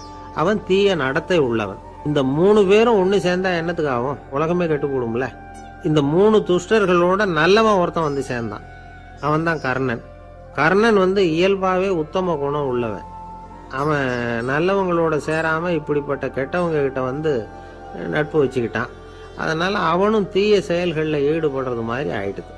துரியோதனனுடைய நண்பனா அவனுடைய ஆதரவுல வளர்ந்ததுனால அவனுக்கு துணையா இருக்க வேண்டி இருக்குது அப்படின்னா. நட்பு உரிமையினால உதவி புரிய வேண்டியது சரிதான், அது தப்புன்னு சொல்ல முடியாது. இருந்தாலும் தீய செயல்களுக்கு உதவி செய்யறது சரியில்லை. புத்தி பலம், புஜ பலம் எல்லாம் இருந்தா கூட தெய்வ பலம் இல்லைன்னா ஜெயிக்க முடியாது. கர்ணன் மகா வீரன். இருந்தாலும் கடைசியில் அவன் கதி என்னாச்சு? அவங்ககிட்ட எல்லா நல்ல குணங்களும் இருந்தது. இருந்தாலும் ஏன் இப்படி ஆச்சு? தீயவர்களுடைய சேர்க்கை தான் காரணம். அவங்களோட சேர்ந்ததுனால இவனையும் அப்படியே நினைக்க ஆரம்பிச்சுட்டாங்கல்ல. 4 வகை துஷ்டர்கள்ல இவனும் ஒரு வகை அப்படின்னு சொல்ல ஆரம்பிச்சிட்டாங்க. அதாவது தீய ஆலோசனைக்கு சகுனி, தீய உணர்வுகளுக்கு துரியோதனன், தீய செய்கைக்கு துச்சாதனன், தீய நட்புக்கு கர்ணன். இப்படி உதாரணமாயிட்டான். அதனால தான் துஷ்டரை கண்டால் தூர விலகு அப்படின்னு சொன்னாங்க. அது புராண காலம். இப்பெல்லாம் நிலைமை கொஞ்சம் வேற விதமாக இருக்குது. அன்னைக்கு ஒரு நாள் அப்படிதான் ஒரு காட்டு பாதையில் யாரோ ஒருத்தர் அடிபட்டு கிடந்தார். யாரோ ஒரு துஷ்டன் அவரை அடித்து போட்டுட்டு போயிட்டான் போல இருக்கு. அந்த வழியாக போன ஒருத்தர் பரிதாபப்பட்டு அவனை போய் தூக்குனார். ஆறுதல் சொன்னார், இதை பாருங்க, இந்த வழியாக எப்பவும் தனியாக வரக்கூடாது. ஏன்னா இங்கே ஒரு ரவுடி இருந்துக்கிட்டு வர்றவங்க போகிறவங்களெல்லாம் வழிப்பறி பண்ணிகிட்டு இருக்கிறதா கேள்விப்பட்டிருக்கிறேன் அப்படின்னாராம். இனிமே அப்படி கேள்விப்பட மாட்டீங்க அப்படின்னு நானா அந்த ஆள். ஏன்னு கேட்டிருக்காரு இவர். அவன் சொல்லியிருக்கான், நான் தான் சார் அந்த ரவுடி. இந்த வழியாக போனவங்க கிட்ட தகராறு பண்ணேன். அவங்க தான் என்னை இப்படி அடித்து போட்டு என்கிட்ட இருந்த பணத்தையெல்லாம் பிடுங்கிட்டு போட்டாங்க சார். காலம் ரொம்ப கெட்டு போச்சு அப்படின்னு நானா ரொம்ப பரிதாபமா. ஒரு அழகான கடற்கரை. சுற்றுலா பயணிகள் நிறைய பேர் அங்கே போகிறது வழக்கம். சனி ஞாயிறு கூட்டம் அதிகமாக இருக்கும். அதோட விளைவு என்னங்கிறது அடுத்த நாள் தான் தெரியும். ஆமாம், அந்த கடற்கரையை சுத்தப்படுத்துகிற தொழிலாளிகள் திங்கட்கிழமை ரொம்ப சிரமப்படுவாங்க. சனி ஞாயிறு வந்த கூட்டம் கடற்கரை பூராவும் காலி ஐஸ்கிரீம் கப்புகளை வீசி எறிஞ்சிட்டு போயிருக்கும். ஆயிரக்கணக்கான கப்புகள் அங்கே பரவலாக கிடக்கும். அதையெல்லாம் பொறுக்கி எடுத்து சுத்தம் பண்ணி ஆகணும். இதனால் திங்கட்கிழமை வேலைக்கு வர்றதுக்கு எல்லோரும் பயப்படுவாங்க. அப்படி ஒரு நிலைமை. பல பேர் அன்னைக்கு லீவ் எடுத்துகிட்டு போயிடுறது வழக்கம். நமக்கு எதுக்கு இன்னைக்கு தொந்தரவுன்னு. இது ஒரு பெரிய பிரச்சனையாக இருந்தது. இதுக்கு என்ன பண்ணலாம் அப்படின்னு யோசனை பண்ணாங்க. ஒரு ஆலோசனை கூட்டத்துக்கு ஏற்பாடு பண்ணாங்களாம். அந்த நகர நிர்வாக அலுவலர்கள், பணியாளர்கள் எல்லாரும் அதில் கலந்துக்கிட்டாங்க. கூட்டம் ஆரம்பமாச்சு. ஆரம்பத்தில் சொன்னாங்க, இந்த பிரச்சனைக்கு ஒரு தீர்வு வேணும், என்ன பண்ணலாம், அதை முடிவு செய்கிறதுக்கு தான் இந்த கூட்டம். இதில் நீங்கள் செய்ய வேண்டியது என்னென்னா, உங்களுக்கு தோன்றுகிற யோசனை எதுவாக இருந்தாலும் சொல்லுங்கள். கொஞ்சம் கூட தயக்கம் வேண்டாம். நாம் சொல்கிற யோசனை ஈடுபடுமா படாதா அப்படின்லாம் யோசிக்க வேணாம். எல்லாருடைய யோசனைகளையும் அப்படியே பதிவு செய்துக்கிறோம். கடைசியாக அதிலேருந்து ஒரு சிறந்த யோசனையை தேர்வு பண்ணி அதை பயன்படுத்தலாம். இந்த சந்தர்ப்பத்தில் இன்னொரு முக்கியமான வேண்டுகோள், எவ்வளவு சாதாரணமான யோசனையாக இருந்தாலும் சரி, அது சொல்லும் பொழுது அடுத்தவங்க ஏளனம் செய்யக்கூடாது. இது ஒரு பெரிய யோசனையா அப்படின்னு சொல்லி எதையும் அலட்சியப்படுத்தக்கூடாது. இதுதான் அந்த கூட்டத்தின் ஆரம்பத்தில் செய்யப்பட்ட அறிவிப்பு. உடனே அந்த கூட்டத்தில் இருந்தவங்க ஆளுக்கு ஒரு யோசனை சொல்ல ஆரம்பித்தாங்க. ஒருத்தர் எழுந்திருச்சார், இங்கே வர்ற சுற்றுலா பயணிகள்கிட்ட ஆளுக்கு $10 ஒரு டெபாசிட் மாதிரி வைப்பு பணமாக வாங்கிக்கணும். காலி ஐஸ்கிரீம் கப்பை திருப்பி கொடுத்தா அந்த பணத்தை திருப்பி கொடுத்துடலாம். இப்படி ஒரு ஏற்பாடு பண்ணிக்கிட்டா கப்புகளை தேடி பொறுக்கிட்டு இருக்க வேண்டியதில்லை. எல்லாம் ஒரே இடத்துக்கு சேர்ந்துடும். அப்படியே நாம் தூக்கிட்டு போய் ஒரு இடத்துல கொட்டி போடலாம் அப்படின்னார். இன்னொருத்தர் எழுந்திரிச்சார், கப்பை கீழே போட்டால் $50 அபராதம் அப்படின்னு அங்கங்கே போர்டு எழுதி வச்சுடலாம். கப்புகளை போடுறதுக்கு அங்கங்கே பெரிய கூடைகளை வச்சுடலாம். நாம் சாவகாசமாக அந்த கூடைகளை சேகரம் பண்ணிக்கலாம் அப்படின்னாராம். இன்னொருத்தர் எழுந்திரிச்சு கொஞ்சம் கோபமாக பேசினார். கப்புகளை அவங்க வாயிலேயே திணிச்சுடணும், அதுகளை மொன்று சாப்பிட்டு பார்த்தா தான் தெரியும் அது எவ்வளவு கஷ்டங்கிறது அப்படின்னு ரொம்ப கடுமையாக பேசியிருக்கார். இது வேடிக்கையாக தெரிஞ்சாலும் இந்த யோசனையும் பதிவு செஞ்சுக்கிட்டாங்களாம். இப்படி பல யோசனைகள். கடைசியாக எல்லாத்தையும் படித்து பார்த்துட்டு பரிசீலனை பண்ணாங்க. அப்புறம் தான் யோசனை வந்தது. இவர் வேடிக்கையாக சொன்னது கப்புகளை அவங்கவுங்க வாயிலேயே திணிச்சு சாப்பிட சொல்லணும், அதுதான் தண்டனைன்னார்ல. ஏன் அப்படி சாப்பிட்றது மாதிரியே கப்புகளை தயார் பண்ண என்ன அப்படின்னு சிந்திக்க ஆரம்பித்தாங்களாம். ஆகா, அதுதான் சரின்னு ஒரு முடிவுக்கு வந்தாங்க. அதுலேருந்து உருவானது தான் அந்த வேஃபர் கப்ஸ். ஐஸ்கிரீமை சாப்பிட்டு முடித்ததும் கப்பையும் சாப்பிட்டுடலாம். கோன் ஐஸ்கிரீம் சாப்பிட்றோம்ல, அதுதான். அமெரிக்காவில் மியாமி கடற்கரையில் ரொம்ப காலமாக இருந்துக்கிட்டு வந்த குப்பை பிரச்சனைக்கு இப்படி தான் ஒரு தீர்வு வந்துதான். இதுலேருந்து நாம் புரிஞ்சிக்க வேண்டியது என்னென்னா, நாம் அன்றாட எத்தனையோ பிரச்சனைகளை சந்திக்கிறோம், அதுக்கெல்லாம் தீர்வு உண்டு. அது எங்கே ஒளிஞ்சிருக்குன்னு கண்டுபிடிக்கணும். அந்த அந்த யோசனையையும் நல்லா தீவிரமாக யோசிக்கணும். யார் என்ன யோசனை சொன்னாலும் அதை அலட்சியப்படுத்தக்கூடாது. அக்கறையோடு கவனிக்கணும், அதை யோசித்து பார்க்கணும். ஒரு அம்மா தன்னோட வீட்டுக்காரரை ஒரு மனநல மருத்துவர்கிட்ட அழைச்சிட்டு வந்தாங்களாம். டாக்டர், இவருக்கு கோன் ஐஸ்கிரீம் பிடிக்கல, பேப்பர் கப்பில் இருக்கிற ஐஸ்கிரீம் தான் வேணும்னு அடம் பிடிக்கிறார் அப்படின்னாங்களாம். அது ஒன்றும் தப்பு இல்லையேன்னாராம் டாக்டர். இதுக்கு அந்த அம்மா சொன்னாங்களாம், இவர் கப்பு ஐஸ்கிரீம் வாங்குறதுல தப்பு இல்லை டாக்டர், பிரச்சனை அது இல்லை. அப்புறம் வேறு என்னன்னு கேட்டிருக்காரு. வாங்கினதும் ஐஸ்கிரீமை கீழே கொட்டிவிட்டு அந்த பேப்பர் கப்பை மட்டும் விரும்பி சாப்பிட்றார், அதனால தான் உங்ககிட்ட அழைச்சிட்டு வந்தேன் அப்படின்னாங்களாம். ஒரு நண்பர் வந்தார். ரொம்பவும் இறுக்கமாக உடை அணிஞ்சிருந்தார். அதாவது ஆடைக்குள்ளே அவர் மாட்டிக்கிட்டு இருந்தது மாதிரி தெரிஞ்சது. ஏன் துணி குறைச்சலாக எடுத்துட்டிங்களா அப்படின்னு கேட்டோம். இல்லைங்க, எனக்கு எப்போவுமே இறுக்கமாக உடை அணிகிறது தான் பிடிக்கும் அப்படின்னார். ஒருத்தர் எப்படி உடை அணிகிறார் அப்படிங்கிறத வச்சே அந்த ஆள் எப்படிப்பட்டவர் அப்படிங்கிறத கண்டுபிடிச்சிடலாம். உடை அணிகிற விதம் ஒருத்தருடைய மனநிலையை வெளிப்படுத்துதான். இப்போ இறுக்கமான உடை அணிகிறவங்க பொதுவாக மன நிம்மதி இல்லாதவங்களாக இருப்பாங்களாம், கோபக்காரங்களாக இருப்பாங்களாம். ரொம்ப தொலைதொலைப்பாக ஆடை அணிகிறவங்க இருக்கிறாங்கல்ல, அவங்கெல்லாம் அமைதியான ஆளாக இருப்பாங்களாம், சாந்தமாக இருப்பாங்களாம். இவங்கெல்லாம் போராடுறதுக்கு சரியாக வரமாட்டாங்களாம். இப்படி ஒரு கணிப்பு இருக்குது. அதனால தான் போர் வீரர்களுக்கெல்லாம் இறுக்கமான உடையை தான் கொடுக்கறது வழக்கம். ஆனால் சன்னியாசிகளை பாருங்கள், அவங்களுக்கெல்லாம் ரொம்ப தொலை உடைகள் தான்.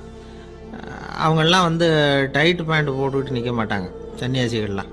அதே மாதிரி சன்னியாசிகள்லாம் காவி உடைய தேர்ந்தெடுக்கிறதுக்கும் காரணம் உண்டு. பல ஆண்டுகள் சோதனை செஞ்சு பார்த்துட்டு தான் சன்னியாசத்துக்கு காவி தான் சரி அப்படின்னு முடிவு பண்ணியிருக்கிறாங்க. இப்போ பௌதீக விஞ்ஞானப்படியும் அதுதான் சரி. அதாவது சூரிய ஒளியில் வந்து 7 வண்ணங்கள் உண்டு. ஒரு பொருள் மேலே அது விழும் பொழுது அந்த பொருள் நமக்கு சிவப்பாக தெரிஞ்சதுன்னா அந்த பொருள் வந்து சிவப்பை தவிர மற்ற எல்லா நிற கதிர்களையும் உள்வாங்கிக்கிட்டு சிவப்பு நிறத்தை மட்டும் வெளியில் விடுது. அதாவது விலக்கி விடுது. அதனால தான் அந்த பொருள் வந்து சிவப்பாக தெரியுது. உடல் ஆரோக்கியத்துக்கு ஓரளவு சிவப்பு தேவைப்படுது. அதனால தான் காவி உடை அணிஞ்சால் சூரிய ஒளி ஓரளவு சிவப்பை விலக்கிவிடும். அதாவது சிவப்பின் பலனும் கிடைக்கும், இந்த சிவப்பின் கெடுதலும் இல்லை அப்படின்னு யோசனை பண்ணாங்க. காவி வந்து உதய வேளையின் நிறம். கீழ் வானத்தில் கதிர் உதிக்கிற வேளையில் முதல் ஒளி தோன்றுகிற நேரத்தில் காவி நிறம் தான் கசியும். தியானம் செய்கிறப்போ முதல்ல காணக்கூடிய ஒளி காவி நிறம்தான். தியானத்தின் உச்ச நிலையின் நிறம் நீலம். தியானம் வந்து காவி நிறத்தில் ஆரம்பமாகி நீல நிறத்தில் நிறைவடைகிறது அப்படிங்கிறார் ஓஷோ. நீலம் வந்து தியான சிகரம், காவி வந்து தியான ஆரம்ப குறியீடு, ஒரு சன்னியாசியின் ஆரம்ப தரிசனம் அப்படிங்கிறார் அவர். ஒருத்தர் நாள் பூரா காவி உடைய அணிஞ்சிருந்தா அந்த நிறம் வந்து அவருக்கு வந்து தியானத்தை பற்றிய நினைவை வந்து ஊட்டிக்கிட்டே இருக்கும். இப்படியே வந்து ஆடைக்கும் தியானத்துக்கும் இடையில் ஒரு தொடர் ஏற்படுது. ஒரு துறவியின் உள்ளார்ந்த பண்பாக அது மாறுது. கடை வீதியில் ஒரு பொருள் வாங்க போகிறோம், அது மறந்துடக்கூடாதுங்கிறதுக்காக ஞாபகம் முடிச்சு போட்டுக்கிறோம். அந்த முடிச்சுக்கும் பொருளுக்கும் தொடர்பு இல்லை. ஆனால் கடை வீதிக்கு போன உடனே அந்த முடிச்சு வந்து அந்த பொருளை ஞாபகப்படுத்துது. அதாவது அந்த முடிச்சு வந்து ஒரு தொடர்பு அம்சமாக அமையுது. அது மாதிரி தான் காவி உடையும். ஒரு துறவி வந்து நடக்கும் பொழுது, சாப்பிடும் பொழுது, குளிக்கும் பொழுது அவருடைய காவி உடை அவருக்கு வந்து ஞாபகப்படுத்திக்கிட்டே இருக்கும். அது ஒரு நிலைப்படுத்தப்பட்ட நினைவாக ஞாபக முடிச்சாக மாறிடுது. காவி ஆடை இல்லைன்னா ஒருத்தரால் துறவியாக முடியாதுன்னு அர்த்தம் இல்லை. அதே நேரத்தில் காவி ஆடையால் ஒன்றும் பிரயோஜனம் இல்லை, அதில் ஒன்றும் அர்த்தம் இல்லை அப்படின்னு சொல்லிட முடியாது. இதுதான் உண்மை. இவ்வளவு தூரம் காவி ஆடையை பற்றி சொல்கிறதுனால எல்லாரும் சன்னியாசியாக போயிடுங்கோ அப்படின்னு நாம் சொல்கிறதாக யாரும் நினச்சிடக்கூடாது. மனசுக்கும் நிறத்துக்கும் உள்ள சம்பந்தத்தை தெரிஞ்சுக்கிறதுக்காக தான் இவ்வளவு. நமக்கு தெரிஞ்ச நண்பர் ஒருத்தர் இருக்கிறார், ஆஃபீஸில் வேலை பார்க்குறவர். ஒவ்வொரு மாதமும் 20ஆம் தேதிக்கு பிறகு அவரை போய் பார்த்தீங்கன்னா காவி உடை அணிஞ்சிக்கிட்டு, கண்ணை மூடிக்கிட்டு, கை ரெண்டையும் விரித்து வச்சுக்கிட்டு தியானத்திலே உட்காந்துருப்பார். ஏன் இப்படி பண்ணுறீங்கன்னு கேட்டேன். அதாவது 20ஆம் தேதிக்கு பிறகு என் கையில் ஒரு பைசா கூட கிடையாது, ஒரு சன்னியாசி லெவலில் இருக்கிறேன், என்கிட்ட எதுவும் செலவுக்கு கேட்காத அப்படின்னு என் மனைவிக்கு நாசூக்காக உணர்த்துறதுக்காக அப்படி உட்காந்துருப்பேன் அப்படின்னு விளக்கம் கொடுக்குறார். என்னுடைய இதயம் ரொம்ப விசாலமானது சார் அப்படின்னார் ஒருத்தர். அப்படிங்களான்னு ரொம்ப மரியாதையா, ஆமாங்க டாக்டர் அப்படி தான் சொல்கிறார், கொஞ்சம் வீங்கி போய் பெருசாக இருக்குதான் அப்படின்னார். இப்பெல்லாம் நம்ம ஊரில் மாமியார் மருமகள் ஒருத்தர் நல்லா புரிஞ்சுக்கிட்டு நல்ல விதமாக தான் இருக்கிறாங்க பல இடத்துல. அதனால் நான் இப்போ சொல்ல போகிற கதையை கேட்டுவிட்டு இந்த காலத்தில் அவ்வளவு மோசமாக யார் சார் நடந்துக்கிறாங்க அப்படின்னு கேட்டு யாரும் சண்டைக்கு வரக்கூடாது. இன்னொரு உண்மையையும் சொல்லிவிடுறேன். அதாவது இந்த கதையை நமக்கு எழுதி அனுப்பி இருக்கிறதே கொஞ்ச நாளில் மருமகளாகவும் அதுக்கப்புறம் கொஞ்ச காலத்தில் மாமியாராகவும் ஆக போகிற ஒரு நேயர் தான். சரி, இந்த கதைக்கு வருவோம். அதாவது ஒரு சின்ன குடும்பம், அந்த வீட்டில் மாமியார் ஆட்சி, அவங்க வச்சது தான் சட்டம். பிள்ளையாண்டான் எப்படின்னா அம்மா சொல்கிறதையும் கேட்டுக்குவான், மனைவி சொல்கிறதையும் கேட்டுக்குவான், நமக்கு என்னத்துக்கு வம்புங்கிற டைப். மருமகள் பேரில் குறை கண்டுபிடிக்கிறதுலையே அந்த மாமியாருக்கு ஒரு சுவாரஸ்யம். சின்ன சின்ன விஷயத்துலலாம் குத்தம் கண்டுபிடிச்சிக்கிட்டே இருக்கிறாங்க. பொதுவாக எல்லாரும் எப்படின்னா ஏதாவது ஒரு காரணத்துக்காக சண்டை போட்டுக்கிட்டு இருப்பாங்க. அந்த அம்மா எப்படின்னா ஏதாவது ஒரு சண்டையை போடுறதுக்காக காரணத்தை தேடிக்கிட்டு இருப்பாங்க. அப்படி ஒரு மனசு. அந்த மருமக பொண்ணு பாவம் பயந்து பயந்து ஒவ்வொரு காரியமும் செஞ்சுக்கிட்டு வந்தது. இப்படியே பல வருஷம் ஓடி போட்டுது. அந்த மாமியாருக்கும் ரொம்ப வயசாகிட்டுது. இருந்தாலும் அந்த பழைய சுபாவம் மட்டும் மாறவே இல்லை. திடீர்னு ஒரு நாள் பக்கவாதம் வந்து அந்த அம்மாவுக்கு ஒரு பக்கம் கை கால் இழுத்துக்கிட்டுது, வாய் சுத்தமாக பேச முடியாமல் போயிட்டுது, சத்தம் மட்டும் வரும். ஒரு பக்கத்து கை காலை அசைக்க முடியும், பேசுறதெல்லாம் கையால் தான், அதாவது கை சைகையால். இப்படிப்பட்ட நிலைமையில கூட அந்த பொண்ணு தண்ணியோ பாலோ இவங்க எதிரில் கொண்டாந்து வச்சா அதை வேணும்னே தட்டி விட்டுட்டு ஒம்பு வளர்க்குறது. அதுக்கப்புறம் அந்த பொண்ணு தரையை சுத்தப்படுத்தும்ல, அதை பார்த்து ரசிக்கிறது. இருந்தாலும் அந்த பொண்ணு இதையெல்லாம் பெருசுப்படுத்தாமல் ரொம்ப பொறுமையாக தான் இருந்தது. ஒரு நாள் வீட்டில் வச்சுருந்த பாலை பூனை குடிச்சிட்டு போயிட்டுது. வயசான காலத்தில் இந்த அம்மா பால் இல்லாமல் கஷ்டப்படுவாங்களே அப்படின்னு நினச்சி பக்கத்து வீட்டில் போய் கொஞ்சம் பால் வாங்கிட்டு காய்ச்சி மாமியார் முன்னாடி கொண்டாந்து வச்சுது அந்த பொண்ணு. வழக்கம் போல் அந்த அம்மா பாலை தட்டி விட்டுட்டாங்க. இது அந்த மருமக பொண்ணு கவனிச்சுட்டுது. இவ்வளவு நாள் பொறுமையாக இருந்த இந்த மருமகளுக்கு இன்னைக்கு இதை பார்த்து தான் அசாத்திய கோபம் வந்துட்டுது.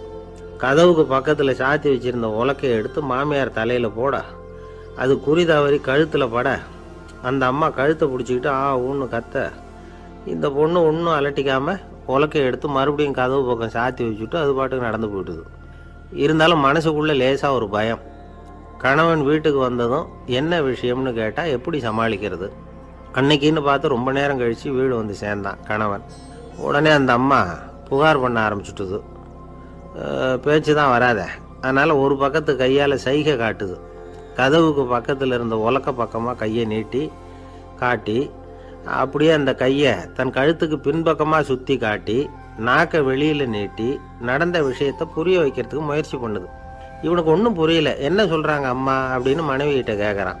அதுக்கு அந்த பொண்ணு ரொம்ப புத்திசாலித்தனமா, என்னங்க உங்கள் அம்மா சொல்கிறது உங்களுக்கு இன்னும் புரியலையா? அவங்க உங்களை பார்த்து என்ன சொல்கிறாங்கன்னா, ஏண்டா உலக்க மாதிரி நிற்கிற, சாக போகிற எனக்கு சங்கிலி எதுக்கு, என் கழுத்தில் கிடக்கிற இந்த சங்கிலியை கழட்டி என் மருமக கழுத்தில் போடுறா அப்படின்னு சொல்கிறாங்க அப்படின்னு தான். ஓ அப்படியா விஷயம்னு சொல்லி அம்மா கழுத்தில் இருந்த சங்கிலியை எடுத்து மனைவி கழுத்தில் போட்டுட்டு, அம்மா உன் விருப்பப்படியே போட்டாச்சு, இனிமேலாவது நிம்மதியாக படுத்து தூங்கு அப்படின்னு சொல்லிவிட்டு உள்ளே போயிட்டான். பார்த்தீங்களா கதையை? அதனால தான் மாமியார்கள் சைகை காட்டுறதுன்னா கூட இனிமேல் ஜாக்கிரதையாக இருக்கணும். ஆஃபீஸில் வேலை பார்க்குற ஒருத்தர் வந்தார். பேசாமல் ஒரு 10 நாள் லீவு போட்டுடலாமா பார்க்குறேன் அப்படின்னார். ஏன்னு கேட்டோம். என்னுடைய மேலதிகாரி ஒரு முசுடு சார், அவர்கிட்ட வேலை பார்க்குறது ரொம்ப கஷ்டமாக இருக்குது அப்படின்னார். ஆஃபீஸில் வேலை பார்க்குறவங்கெல்லாம் ஒரு விஷயத்தை நல்லா ஞாபகத்தில் வச்சுக்கணும். மேலதிகாரிங்கிறவர் ஒரு பெரிய மகான் இல்லை, அவரும் ஒரு மானிட பிறவி தான். சராசரி மனுஷனுக்குள்ள பலம் பலவீனம் ரெண்டும் அவருக்கும் உண்டு. அதனால் அவரை கொஞ்சம் அனுசரித்து போகிறதுக்கு பழகிறது தான் நல்லது. மேலதிகாரிகளில் பல வகை உண்டு, அதில் முக்கியமாக 3 வகை. அதில் ஒரு வகை எப்படி தெரியுமா? உங்களை ஒரு வேலை செய்கிற மெஷினாக மட்டுமே நினைக்கக்கூடிய வகை.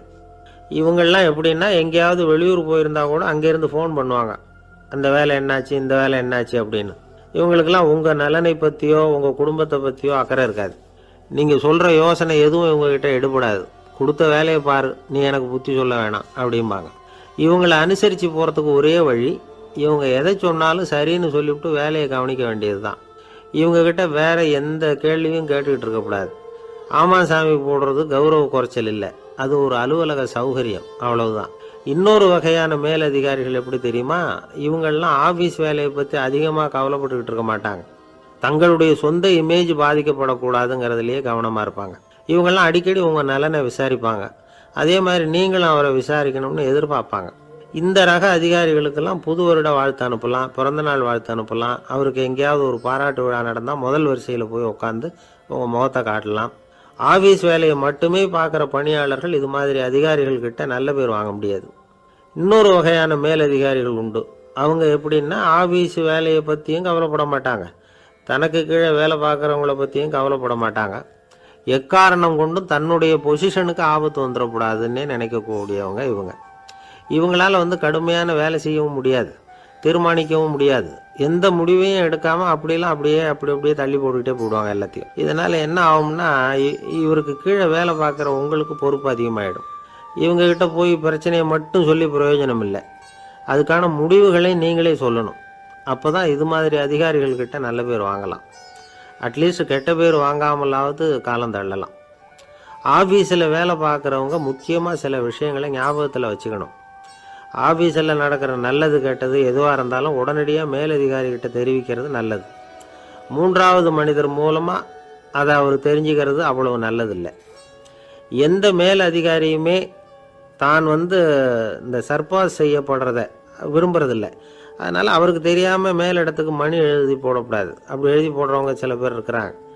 நீங்களும் உங்கள் மேலதிகாரியும் தொழில் ரீதியாக ஒரே படிப்பு படித்தவராக இருக்கலாம். அப்படி இருந்ததுன்னா அட்ஜஸ்ட் பண்ணி போகிறது கொஞ்சம் கஷ்டம்தான். இதை மனசில் வச்சுக்கிட்டு நடந்துக்கணும். உங்களுக்கும் அவருக்கும் அபிப்பிராய பேதமா, அது அவருக்கும் உங்களுக்கும் உள்ள தனிப்பட்ட பிரச்சனை. அதை விளம்பரப்படுத்திக்கிட்டு இருக்கக்கூடாது. அது அவருடைய கோபத்தை கிளறும். உங்கள் மேலதிகாரி உங்கள் கூட படித்தவராக இருக்கலாம். அதுக்காக அவர் எல்லாருக்கும் முன்னாடி அடைய கிச்சாமி எப்படிறா இருக்க அப்படின்லாம் கேட்டுக்கிட்டு இருக்கக்கூடாது. பொதுவாக யாரும் அதை விரும்புறதில்லை. இவ்வளவையும் உங்கள் மனசில் வச்சுக்கிட்டு கொஞ்சம் சாமர்த்தியமாக நடந்துக்கிட்டிங்கன்னா ஆஃபீஸ் உங்களுக்கு அவஸ்தையாக இருக்காது, ஆனந்தமாக இருக்கும். ஒரு மேலதிகாரி தன்கிட்ட வேலை பார்க்குற ஒருத்தரை பற்றி ரொம்ப பெருமையாக சொன்னாராம். எங்கள் ஆஃபீஸில் எவ்வளவோ பேர் வேலை பார்க்குறாங்க, எல்லாரும் தினமும் ஏதாவது பிரச்சனைகளை சொல்லிகிட்டு இருப்பாங்க.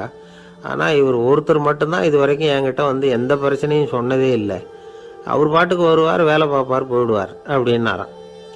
நான் உடனே அவ்வளவு பெருமைக்குரிய அந்த ஊழியரை பார்த்து கேட்டேன், ஏன்பா உன்னுடைய மேலதிகாரிகிட்ட நீ எந்த பிரச்சனையும் கொண்டுகிட்டு போகிறதே இல்லையாமே அப்படின்னு கேட்டேன். அதுக்கு அவர் சொல்கிறாரு, ஆமாங்க, அது ஏன்னா அவரால் எந்த பிரச்சனையுமே தீர்க்க முடியாதுங்கிறது எனக்கு நல்லா தெரியும், அதனால் அப்படி செய்கிறேன், வேற ஒன்றும் இல்லை அப்படின்னார் ரொம்ப பொறுமையாக. ஒரு ஊரில் ஒருத்தர் இருந்தான். ஒரு நாள் காலையில் எழுந்திரிச்சான். ஒரு 10 ரூபாய் எடுத்து சட்டை பையில் வச்சுக்கிட்டான். கடை தெருவுக்கு புறப்பட்டான். காய்கறி வாங்குறதுக்காக அவன் போகிறான். காய்கறி சந்தைக்கு போய் சேர்ந்தான். கத்திரிக்காய் 4 கிலோ கொடுங்கன்னா கொடுத்தாங்க. காசு கொடுக்கறதுக்காக சட்டை பையில் கையை விட்டான். பணத்தை காணும். 10 ரூபாய் சட்டை பையில் வச்சுக்கிட்டு தான் வந்தான். அது இப்போ அங்கே இல்லை. வழியில் எங்கேயோ அது விழுந்துடுது போல் இருக்கு. அல்லது யாராவது திருடர்கள் தெரியாமல் அதை எடுத்துக்கிட்டு போட்டாங்களா என்னன்னு தெரியல. எப்படியோ 10 ரூபாய் அவன் இழந்துட்டான். கையில் காசு இல்லை. அதனால் கத்திரிக்காயை திருப்பி கொடுத்துட்டு கவலையோடு வீட்டுக்கு திரும்பி வந்தான். அதையே நினச்சிக்கிட்டு இருந்தான். அவனுக்கு துக்கம் அதிகமாக போச்சு. அழ ஆரம்பிச்சிட்டான். காய்கறிகள் வாங்கிட்டு ஆனந்தமாக சமைச்சு சாப்பிட்லாம்னு நினச்சோம், அது முடியாமல் போச்சேங்கிற கவலை அவனுக்கு. அதனால் அதை மறக்கவே முடியல. இது நடந்து கொஞ்ச நாள் ஆச்சு. அதே மனுஷன் இன்னொரு நாள் அதே மாதிரி புறப்பட்டான். பணத்தை எடுத்து பையில் வச்சுக்கிட்டான். காய்கறி சந்தையை நோக்கி போய்கிட்டு இருக்கிறான். இப்போ வழியில் ஒரு ஏழை பையனை பார்த்தான். தம்பி எங்கே போகிற அப்படின்னு கேட்டான். ஐயா பள்ளிக்கூடத்துக்கு போய்கிட்டு இருக்கிறேன்னா அவன். சரி, அதுக்கே இவ்வளவு கவலையோடு போய்கிட்டுருக்கிற அப்படின்னு விசாரித்தான் அவன். ஐயா நான் ரொம்ப ஏழை, வீட்டில் வசதி இல்லை, பரீட்சைக்கு பணம் கட்டணும், இன்றைக்கி கடைசி நாள், என்ன செய்கிறதுன்னு தெரியலன்னா. இவன் பார்த்தான். தாங்கிட்ட இருக்கிற பணத்தை எடுத்து அந்த பையன்கிட்ட கொடுத்தான். இதை வச்சுக்கோ, உடனே பணத்தை கட்டு, நல்லா படி, பரீட்சை எழுது அப்படின்னு சொல்லிவிட்டு திரும்பி வந்துட்டான். வெறுங்கையோடு திரும்பி வந்தோம். வீட்டில் கேட்குறாங்க, எங்கே காய்கறின்னு வழக்கம் போல் கேட்டாங்க. இவன் நடந்ததை சொன்னான். இப்போ வீட்டில் இருந்தவங்க அவங்ககிட்ட ஒரு கேள்வி கேட்டாங்க, ஏங்க இதே மாதிரி முன்னாடி ஒரு தடவை காய்கறி வாங்க போய் வெறுங்கையோடு திரும்பி வந்தீங்க, இப்போவும் வெறுங்கையோடு தான் திரும்பி வந்திருக்கிறீங்க, ஆனால் முன்னாடி வந்தப்போ வருத்தமாக இருந்தீங்க, இப்போ உங்கள் முகத்தில் வருத்தம் தெரியலையே அப்படின்னு கேட்டிருக்கிறான். அதாவது வீட்டில் இருக்கிறவங்க கேட்டாங்களாம். இப்போ அந்த மனுஷன் யோசிக்க ஆரம்பித்தானான், இந்த 2 நிகழ்வுகளுக்கு என்ன வித்தியாசம்? போன தடவை அவன் பணத்தை இழந்தான், இந்த தடவை அவன் பணத்தை இழந்திருக்கிறான். போன தடவை யாரோ திருடிட்டு போயிட்டாங்க, இந்த தடவை அவனாவே ஒரு பையன் பேரில் இறக்கப்பட்டு எடுத்து கொடுத்துருக்குறான். அன்னைக்கு பணம் போயிட்டுதேன்னு வருத்தமாக இருந்தது, இன்றைக்கி பணம் போனாலும் மனசுக்கு மகிழ்ச்சியாக இருக்குது, நிறைவாக இருக்குது. கொஞ்சம் யோசிச்சு பாருங்கள். பணத்தை இழந்தது மகிழ்ச்சிக்கோ வருத்தத்துக்கோ காரணமாக இருக்க முடியாது. அப்படின்னா வேற எது காரணம்? அன்றைக்கு பணத்தை இழந்துட்டேன்னு அழுதான், இன்றைக்கு பணத்தை இழந்தாலும் மகிழ்ச்சியாக இருக்கிறான். ஆகவே மகிழ்ச்சிக்கும் துக்கத்துக்கும் இழப்பு காரணம் அல்ல, இழப்பு பற்றிய நம்முடைய அறிவு தான் காரணம் அப்படிங்கிறது பெரியவர்களுடைய கருத்து. எந்த பொருளும் நமக்கு கவலையை உண்டு பண்ணுறதில்ல, அந்த பொருள் பேரில் நாம் வைக்கிற பற்று தான் கவலையை உண்டு பண்ணுது. பொருள்கள் நம்ம விட்டுட்டு போயிட்டா நாம் அழுதுகிட்டு இருக்கிறோம், நாமே அதுகளை விட்டுட்டு வந்துட்டா மகிழ்ச்சியாக இருக்கிறோம். இந்த உண்மையை புரிஞ்சுக்கிட்டு நம்முடைய வாழ்க்கையை நல்ல விதமாக அமைச்சுக்கணும். ஒரு ஆள் அழுதுகிட்டு இருந்தான். ஏன்டா அழுகுறேன்னு கேட்குறார் ஒருத்தர். இழக்கிறதுக்கு எதுவும் இல்லை, அதனால் அழறேன்னா. என்னடா சொல்கிறேன்னார். கிட்ட வாங்க சொல்கிறேன்னா. இந்த மணி பர்ஸை வேற ஒருத்தன் பாக்கெட்லேருந்து திருடினேன், அப்புறம் தான் புரிஞ்சுது அவங்ககிட்ட இழக்கிறதுக்கு எதுவும் இல்லைங்கிறது. ஆமாங்க, இது காலி பர்ஸு, அதனால் இப்போ அழுதுகிட்டு இருக்கிறேன், திருடியும் பிரயோஜனம் இல்லை அப்படின்னு சொல்லிவிட்டு அழுதானா. ஒரு கோவிலில் ஆன்மீக சொற்பொழிவு நடந்துக்கிட்டு இருக்குது. ஒரு பெரியவர் பேசிக்கிட்டு இருக்கார். கடவுளை பற்றியும் சொர்க்கத்தை பற்றியும் மனுஷனை பற்றியும் அவர் விவரமாக பேசுகிறார். எல்லாரும் உட்காந்து கேட்குறாங்க. அந்த கூட்டத்தில் ஒரு தத்துவ ஞானியும் உட்காந்துருக்கிறார். அவர் அவருடைய நண்பர். பேசி முடித்ததும் அந்த பெரியவர் மேடையை விட்டு இறங்கினார். நேராக அந்த தத்துவ ஞானிகிட்ட வந்தார். எப்படி இருந்தது என்னுடைய பேச்சு அப்படின்னு கேட்டார். நீங்கள் பேசினது ஒன்றுக்கு ஒன்று முரண்பாடாக தெரிஞ்சுது அப்படின்னாராம் இவர். நான் என்ன அப்படி தப்பாக பேசிவிட்டேன் அப்படின்னாராம் அவர். கடவுளை நம்புகிறவன் சொர்க்கத்துக்கு போவான்னு சொன்னீங்க, அப்புறம் நல்ல விதமாக வாழுறவன் சொர்க்கத்துக்கு போவான்னு சொன்னீங்க அப்படின்னாராம். இதில் என்ன முரண்பாடுன்னு கேட்டிருக்காரு அவர். இதில் தான் முரண்பாடு தெரியுது எனக்கு. அதாவது இங்கே ஒருத்தன் எல்லா தப்பும் பண்ணிகிட்டு இருக்கிறான், அவன் கடவுளை நம்பினான்னா அவன் சொர்க்கத்துக்கு போவானா? இது என்னுடைய முதல் கேள்வி. இல்லைன்னா ஒருத்தன் எந்த தப்பும் பண்ணல, ரொம்ப ஒழுங்காக வாழ்ந்துக்கிட்டு இருக்கிறான், ஆனால் அவன் கடவுளை நம்பலை, அவன் என்ன நரகத்துக்கு தான் போவானா? கடவுள் நம்பிக்கை உள்ள ஒரு திருடன் என்ன ஆவான், எங்கே போவான்? கடவுள் நம்பிக்கையே இல்லாத ஒரு நல்லவன் என்ன ஆவான், எங்கே போவான்? ஒருத்தன் இங்கே கடவுள் நம்பிக்கையோட வாழறது முக்கியமா அல்லது நல்லவனா வாழறது முக்கியமா? இதுதான் இவர் கேட்ட கேள்வி. இதை கேட்டதும் அந்த பெரியவர் குழம்பி போயிட்டார். அவர் சொன்னது நியாயம்தானே. கடவுளை நம்புறவன் தான் சொர்க்கத்துக்கு போவான்னா பேசாமல் கடவுளை நம்பிக்கிட்டு இந்த உலகத்தில் எல்லா தப்பும் பண்ணிக்கிட்டு இருக்கலாமே. பேச்சாளர் குழப்பத்தோடு வீட்டுக்கு போனார். படுத்து தூங்கினார். ஒரு கனவு வந்தது. கனவில் அவர் ஒரு ரயிலில் வேகமாக போயிட்டு இருக்கிறார். எதிரில் உட்காந்துருக்கிறவரை பார்த்து நாம் இப்போ எங்கே போகிறோம்னு கேட்டார். சொர்க்கத்துக்கு போயிட்டு இருக்கிறோம் அப்படின்னாங்களாம். ரயில் போய் நின்றுது. இவர் இறங்கினார். இங்கே கௌதம புத்தர் இருப்பார், சாக்ரட்டிஸ் இருப்பார், அவங்கள பார்க்கறதுக்கு ஒரு நல்ல வாய்ப்பு அப்படின்னு நினச்சிக்கிட்டே அங்கேயும் இங்கேயும் பார்த்தார். அங்கே யாருமே இல்லை. ஒரே பாலைவனம் மாதிரி இருக்குது. பச்சை இல்லை, பசுமை இல்லை, பூக்கள் இல்லை, மரம்லாம் மொட்டையாக நிற்கிது. எலும்பும் தோலுமா சில முனிவர்கள் அங்கேயும் இங்கேயுமா உட்காந்துருக்குறாங்க. இவர் அவங்கக்கிட்ட போய் இந்த புத்தர், சாக்ரட்டிஸ் இவங்கெல்லாம் எங்கே இருக்கிறாங்கன்னு கேட்டாராம். அப்படி யாரும் இங்கே இல்லையே, அவங்கெல்லாம் யார் அப்படின்னு திருப்பி கேட்டிருக்கிறாங்க. இவருக்கு அதிர்ச்சியாக போச்சு. அப்படின்னா அவங்க எங்கே போயிருப்பாங்க? உடனே ரயில் நிலையத்துக்கு ஓடி வந்தார். அப்போ தான் நரகத்துக்கு ஒரு ரயில் புறப்பட்டுக்கிட்டு இருந்தது. அங்கேருந்து அதில் ஏறி உட்காந்தார். ரயில் வேகமாக போச்சு. நரகம் நெருங்க நெருங்க காற்று குளிர்ச்சியாக வீச ஆரம்பிச்சுதான். வெளியில் பசுமையாக இருந்துதான். அழகான மலர்கள், அழகான நீர்நிலைகள், நந்தவனங்கள், ரொம்ப அருமையாக இருக்குது. ரொம்ப அங்கே இருந்தவங்கெல்லாம் ரொம்ப மகிழ்ச்சியாக உல்லாசமாக வேறு இருந்திருக்கிறாங்க. எங்கே பார்த்தாலும் ஆடல் பாடல் உற்சாகம். இவர் ரயிலை விட்டு இறங்கினார். அவருக்கு சந்தேகம், இதுவா நரகம் அப்படின்னு விசாரிச்சிருக்கார். ஆமாம், இதுதான் நரகம்னாங்களாம். எனக்கு ஒரு சந்தேகம் இருக்கார். என்னன்னு கேட்டிருக்காங்க. கௌதம புத்தரும், சாக்ரட்டிஸும், லாவோஸும், இவங்க மாதிரி இன்னும் பல பேரும் கடவுள் நம்பிக்கை இல்லாதவங்க, அவங்கெல்லாம் இங்கே இருக்கிறாங்களா அப்படிங்கிறது தான் என்னுடைய சந்தேகம் அப்படின்னாராம். இப்போ அவங்க சொல்லியிருக்கிறாங்க, இப்போ நீங்கள் பார்க்குறீங்களே பசுமையும் பச்சை பயிர்களும் ஆடல் பாடல்களும் அழகிய மலர்களும், இது எல்லாமே கௌதம புத்தரும் சாக்ரட்டிஸும் அது மாதிரி மகான்களும் இங்கே வர ஆரம்பித்த பிறகு தான் உண்டாக ஆரம்பிச்சுது. இந்த பிரதேசத்தை அவங்க அப்படியே மாற்றிவிட்டாங்க. இப்போலாம் இங்கே இருக்கிறவங்க யாரும் சொர்க்கத்துக்கு போகிறதுக்கே ஆசைப்படுறதில்ல அப்படின்னாங்களாம். இந்த அதிர்ச்சியிலேயே அந்த பெரியவர் கனவு கலைஞ்சி முழிச்சுக்கிட்டார். இதில் இருக்கிற கருத்து என்னன்னா, நல்லவர்கள் எங்கே இருக்கிறாங்களோ அந்த இடத்துக்கு பேர் தான் சொர்க்கம். சொர்க்கம் நரகம்ங்கிறதெல்லாம் ஆன்மீக பண்புகள், அவ்வளவுதான். ஒரு பெரிய காடு, அந்த காட்டுக்கு மத்தியில் ஒரு ஆசிரமம். அங்கே ஒரு முனிவர் இருந்தார். பல இடங்கள்லேருந்து வர்ற குழந்தைகளுக்கு அவர் பாடம் சொல்லி கொடுத்துக்கிட்டு இருக்கிறார். ஏழை பணக்காரர் அப்படிங்கிற வித்தியாசம்லாம் கிடையாதுங்க. எல்லாரும் அவர்கிட்ட தங்கள் பிள்ளைகளை அனுப்பி வச்சாங்க. மன்னர்களுடைய பிள்ளைங்க கூட அங்கே அவர்கிட்ட தான் படிக்கிறதுக்கு வருவாங்க. ஆனால் அந்த முனிவரை பொறுத்த வரைக்கும் எல்லா பிள்ளைங்களும் ஒன்று தான். இது யார் வீட்டு பிள்ளைன்னெல்லாம் பார்க்க மாட்டார், எல்லாரும் சமம். மாணவர்கள்லாம் அங்கேயே மாத கணக்கில் வருஷ கணக்கில் தங்கி இருந்து பாடம் கற்றுக்கிட்டு போகிறது வழக்கம். அவராக பார்த்து போகணுன்னு சொல்கிற வரைக்கும் அங்கேயே இருக்கணும், படிக்கணும். குருகுல வாசம். ஒரு சமயம் ஒரு ராஜகுமாரனும் அவர்கிட்ட படிச்சுக்கிட்டு இருந்தான். அவனுக்கு ஒரு 15 வயசு இருக்கும். சில வருஷம் கழித்து இந்த முனிவர் தன்கிட்ட இருக்கிற மாணவர்களுக்கெல்லாம் பரீட்சை வச்சார். அவங்களுடைய அறிவு முதிர்ச்சியை கணிக்கிறதுக்காக பல சோதனைகள்லாம் வச்சார். ஒவ்வொருத்தராக பார்த்து, இனிமேல் நீங்கள் உங்கள் வீட்டுக்கு போகலாம் அப்படின்னு சொல்லி அனுப்பி வச்சுக்கிட்டு இருக்கிறார். எல்லாரும் போயிட்டாங்க. கடைசியாக மிஞ்சி இருந்தது ஒரே ஒரு மாணவன். அவனை மட்டும் வீட்டுக்கு அனுப்பலை. யார் அந்த பையன் தெரியுமா? அவன்தான் அந்த ராஜகுமாரன். ராஜகுமாரனுடைய தந்தைக்கு, அதுதான் அந்த ராஜாவுக்கு, அங்கே வயசு ஏறிக்கிட்டே போகுது. என்ன இது, படிக்க போன பையன் இன்னும் திரும்பி வரலையே அப்படின்னு நினச்சார். வந்துட்டா சீக்கிரமாக அவனுக்கு பட்டம் கட்டி விட்டு நாம் விலகிக்கலாமே அப்படின்னு நினச்சார். கல்யாணம் வேறு பண்ணி பார்க்கணும் பையனுக்கு. ஆனால் பையன் வர்ற வழியை காணும். ராஜா பார்த்தார். சரி, நேர்லேயே போய் என்னன்னு தெரிஞ்சுட்டு வந்துடுவோம் அப்படின்னு காட்டுக்கு புறப்பட்டார். அங்கே போய் முனிவரை பார்த்தார். முனிவர் இவரை அன்பாக வரவேற்று உட்கார வச்சார். அதுக்கப்புறம் ராஜா மெதுவா, எல்லாரையும் வீட்டுக்கு அனுப்பி வச்சுட்டிங்களாமே, ஏன் பிள்ளைய மட்டும் அப்படின்னு சொல்லி மெதுவாக இழுத்தார். முனிவர் இதுக்கு உடனே பதில் சொல்லலை.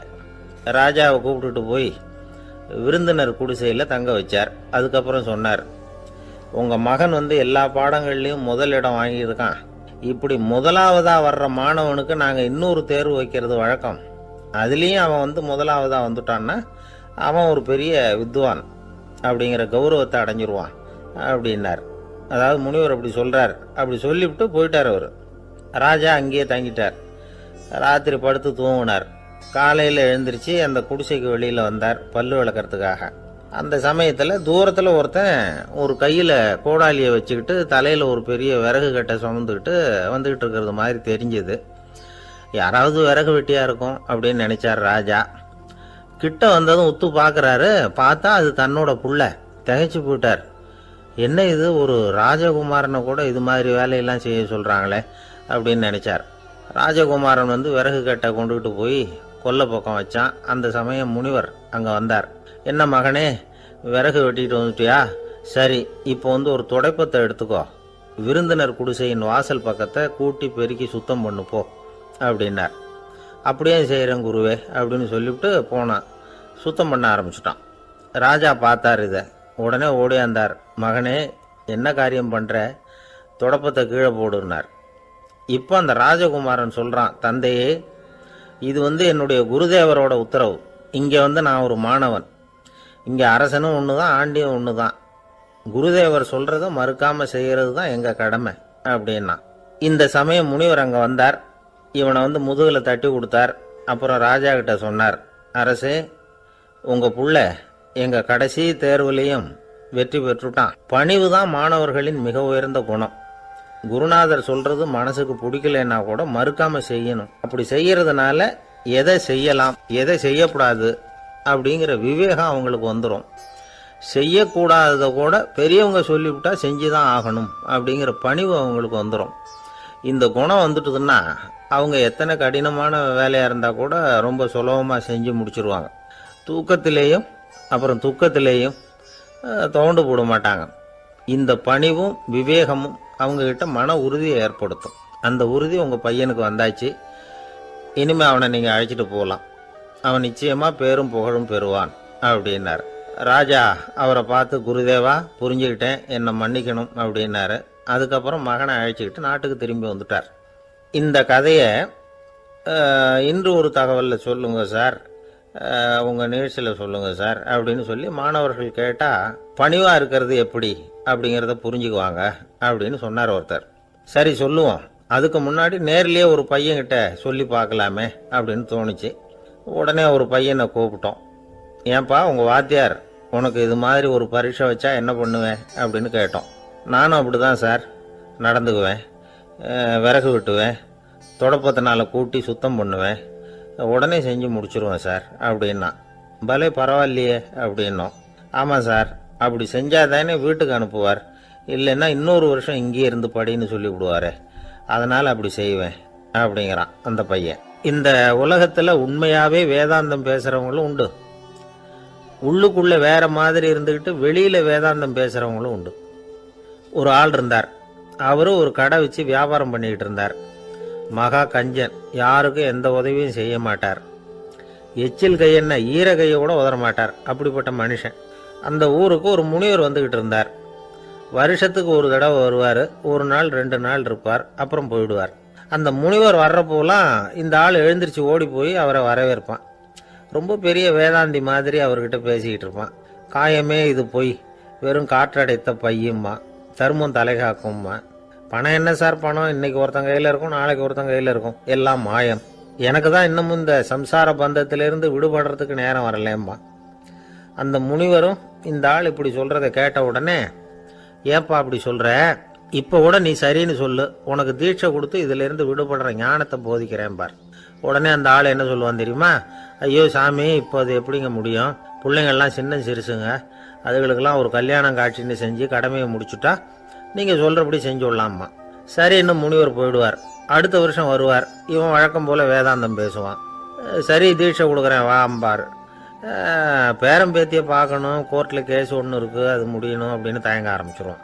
எல்லாம் சொல்லுவான், ஆனால் குடிக்கிறதுக்கு தண்ணி கூட கொடுக்க மாட்டான். ரொம்ப வருஷம் கழித்து மறுபடியும் ஒரு நாள் அந்த ஊருக்கு முனிவர் வந்தார். இவன் கடைக்கும் வந்தார். அப்புறம் அங்கே கல்லாவில் நம்ம ஆள் இல்லை. அவன் புள்ள தான் உட்காந்துருக்கிறான். அப்பாவை போலவே புள்ளையும் எழுந்திரிச்சு ஓடியாந்து முனிவரை வரவேற்றான். அப்பா எங்கேன்னு விசாரித்தார் முனிவர். ஐயோ, அதை ஏன் கேட்குறீங்க சாமி? உங்ககிட்ட தீட்சை வாங்கி இந்த சம்சார பந்தத்திலேருந்து விடுதலை பெறணும்னு சொல்லிக்கிட்டே இருப்பார். அது நிறைவேறாமலே போய் சேர்ந்துட்டார். போன மாதம் ஒரு நாள் திடீர்னு நெஞ்சு வலிக்குதுன்னார். அவ்வளோதான், போட்டுன்னு போயிட்டார் அப்படின்னு புலம்புனான் பையன். இதை கேட்டதும் முனிவர் சிரிச்சாரான். அவன் எங்கடா போவான்? உன் அப்பா எங்கேயும் போகல, இதோ வாழை ஆட்டிக்கிட்டு உன் காலடியிலே இருந்துக்கிட்டு இருக்கான் பார் அப்படின்னு சொல்லி அங்கே நின்றுக்கிட்டு இருந்த ஒரு நாயை சுட்டி காட்டினாரான். என்ன சாமி சொல்கிறீங்க அப்படின்னு ஆச்சரியமாக கேட்டிருக்கான் பையன். உடனே முனிவர் அந்த நாயோட தலையில் ஒரு தட்டு தட்டி பேசுகிறா அப்படின்னாரான். உடனே அந்த நாய் வேதாந்தம் பேச ஆரம்பிச்சுட்டு தான். காயமே இது போய் வெறும் காற்றடைத்த பைய அப்படின்னு தான். முனிவர் சொன்னார், அடே இப்போவும் ஒன்றும் கெட்டு போகல, நீ விரும்புனா சொல்லு, உனக்கு தீட்சை கொடுத்து என் பின்னாடியே அழைச்சிட்டு போயிடுறேன், அங்கே அழைச்சிட்டு போய் உனக்கு ஞானத்தை போதிக்கிறேன், வர்றியா அப்படின்னு கேட்டிருக்காரு. உடனே அந்த நாய் சொல்லிச்சான், ஐயோ அதை ஏன் கேட்குறீங்க சாமி, நான் உண்ணாமல் தின்னாமல் ஏராளமான சொத்து சேர்த்து வச்சுட்டேன். என் பிள்ளைங்க அதோட பெருமை தெரியாமல் ராத்திரி நேரம்லாம் கதவை திறந்து போட்டுட்டு தூங்கிடுவாங்க. அதனால் இப்படி நாயாக பிறந்து ராத்திரி பகலாக சுற்றி சுற்றி காவல் காத்துட்டு கிடக்கிறேன். இப்போ எப்படி சாமி வர முடியும் அப்படின்னு கேட்டுதான். அறியாமையிலேயே சுகம் கண்டு இப்படி இருக்கிற ஆளுங்களுக்கு எப்படி விடுதலை கிடைக்கும், எப்போ விடுதலை கிடைக்கும் அப்படின்னு கேட்குறார் தசாவதானி, திருக்குறள் பேர் ராமையா. அவர் கேட்குறது நியாயம் தானே. இந்த காலத்து பையன் ஒருத்தன் அப்பா கிட்ட சொன்னான், அப்பா இன்னைக்கு நான் 1 ரூபா மிச்சப்படுத்தி விட்டேன் அப்படின்னு.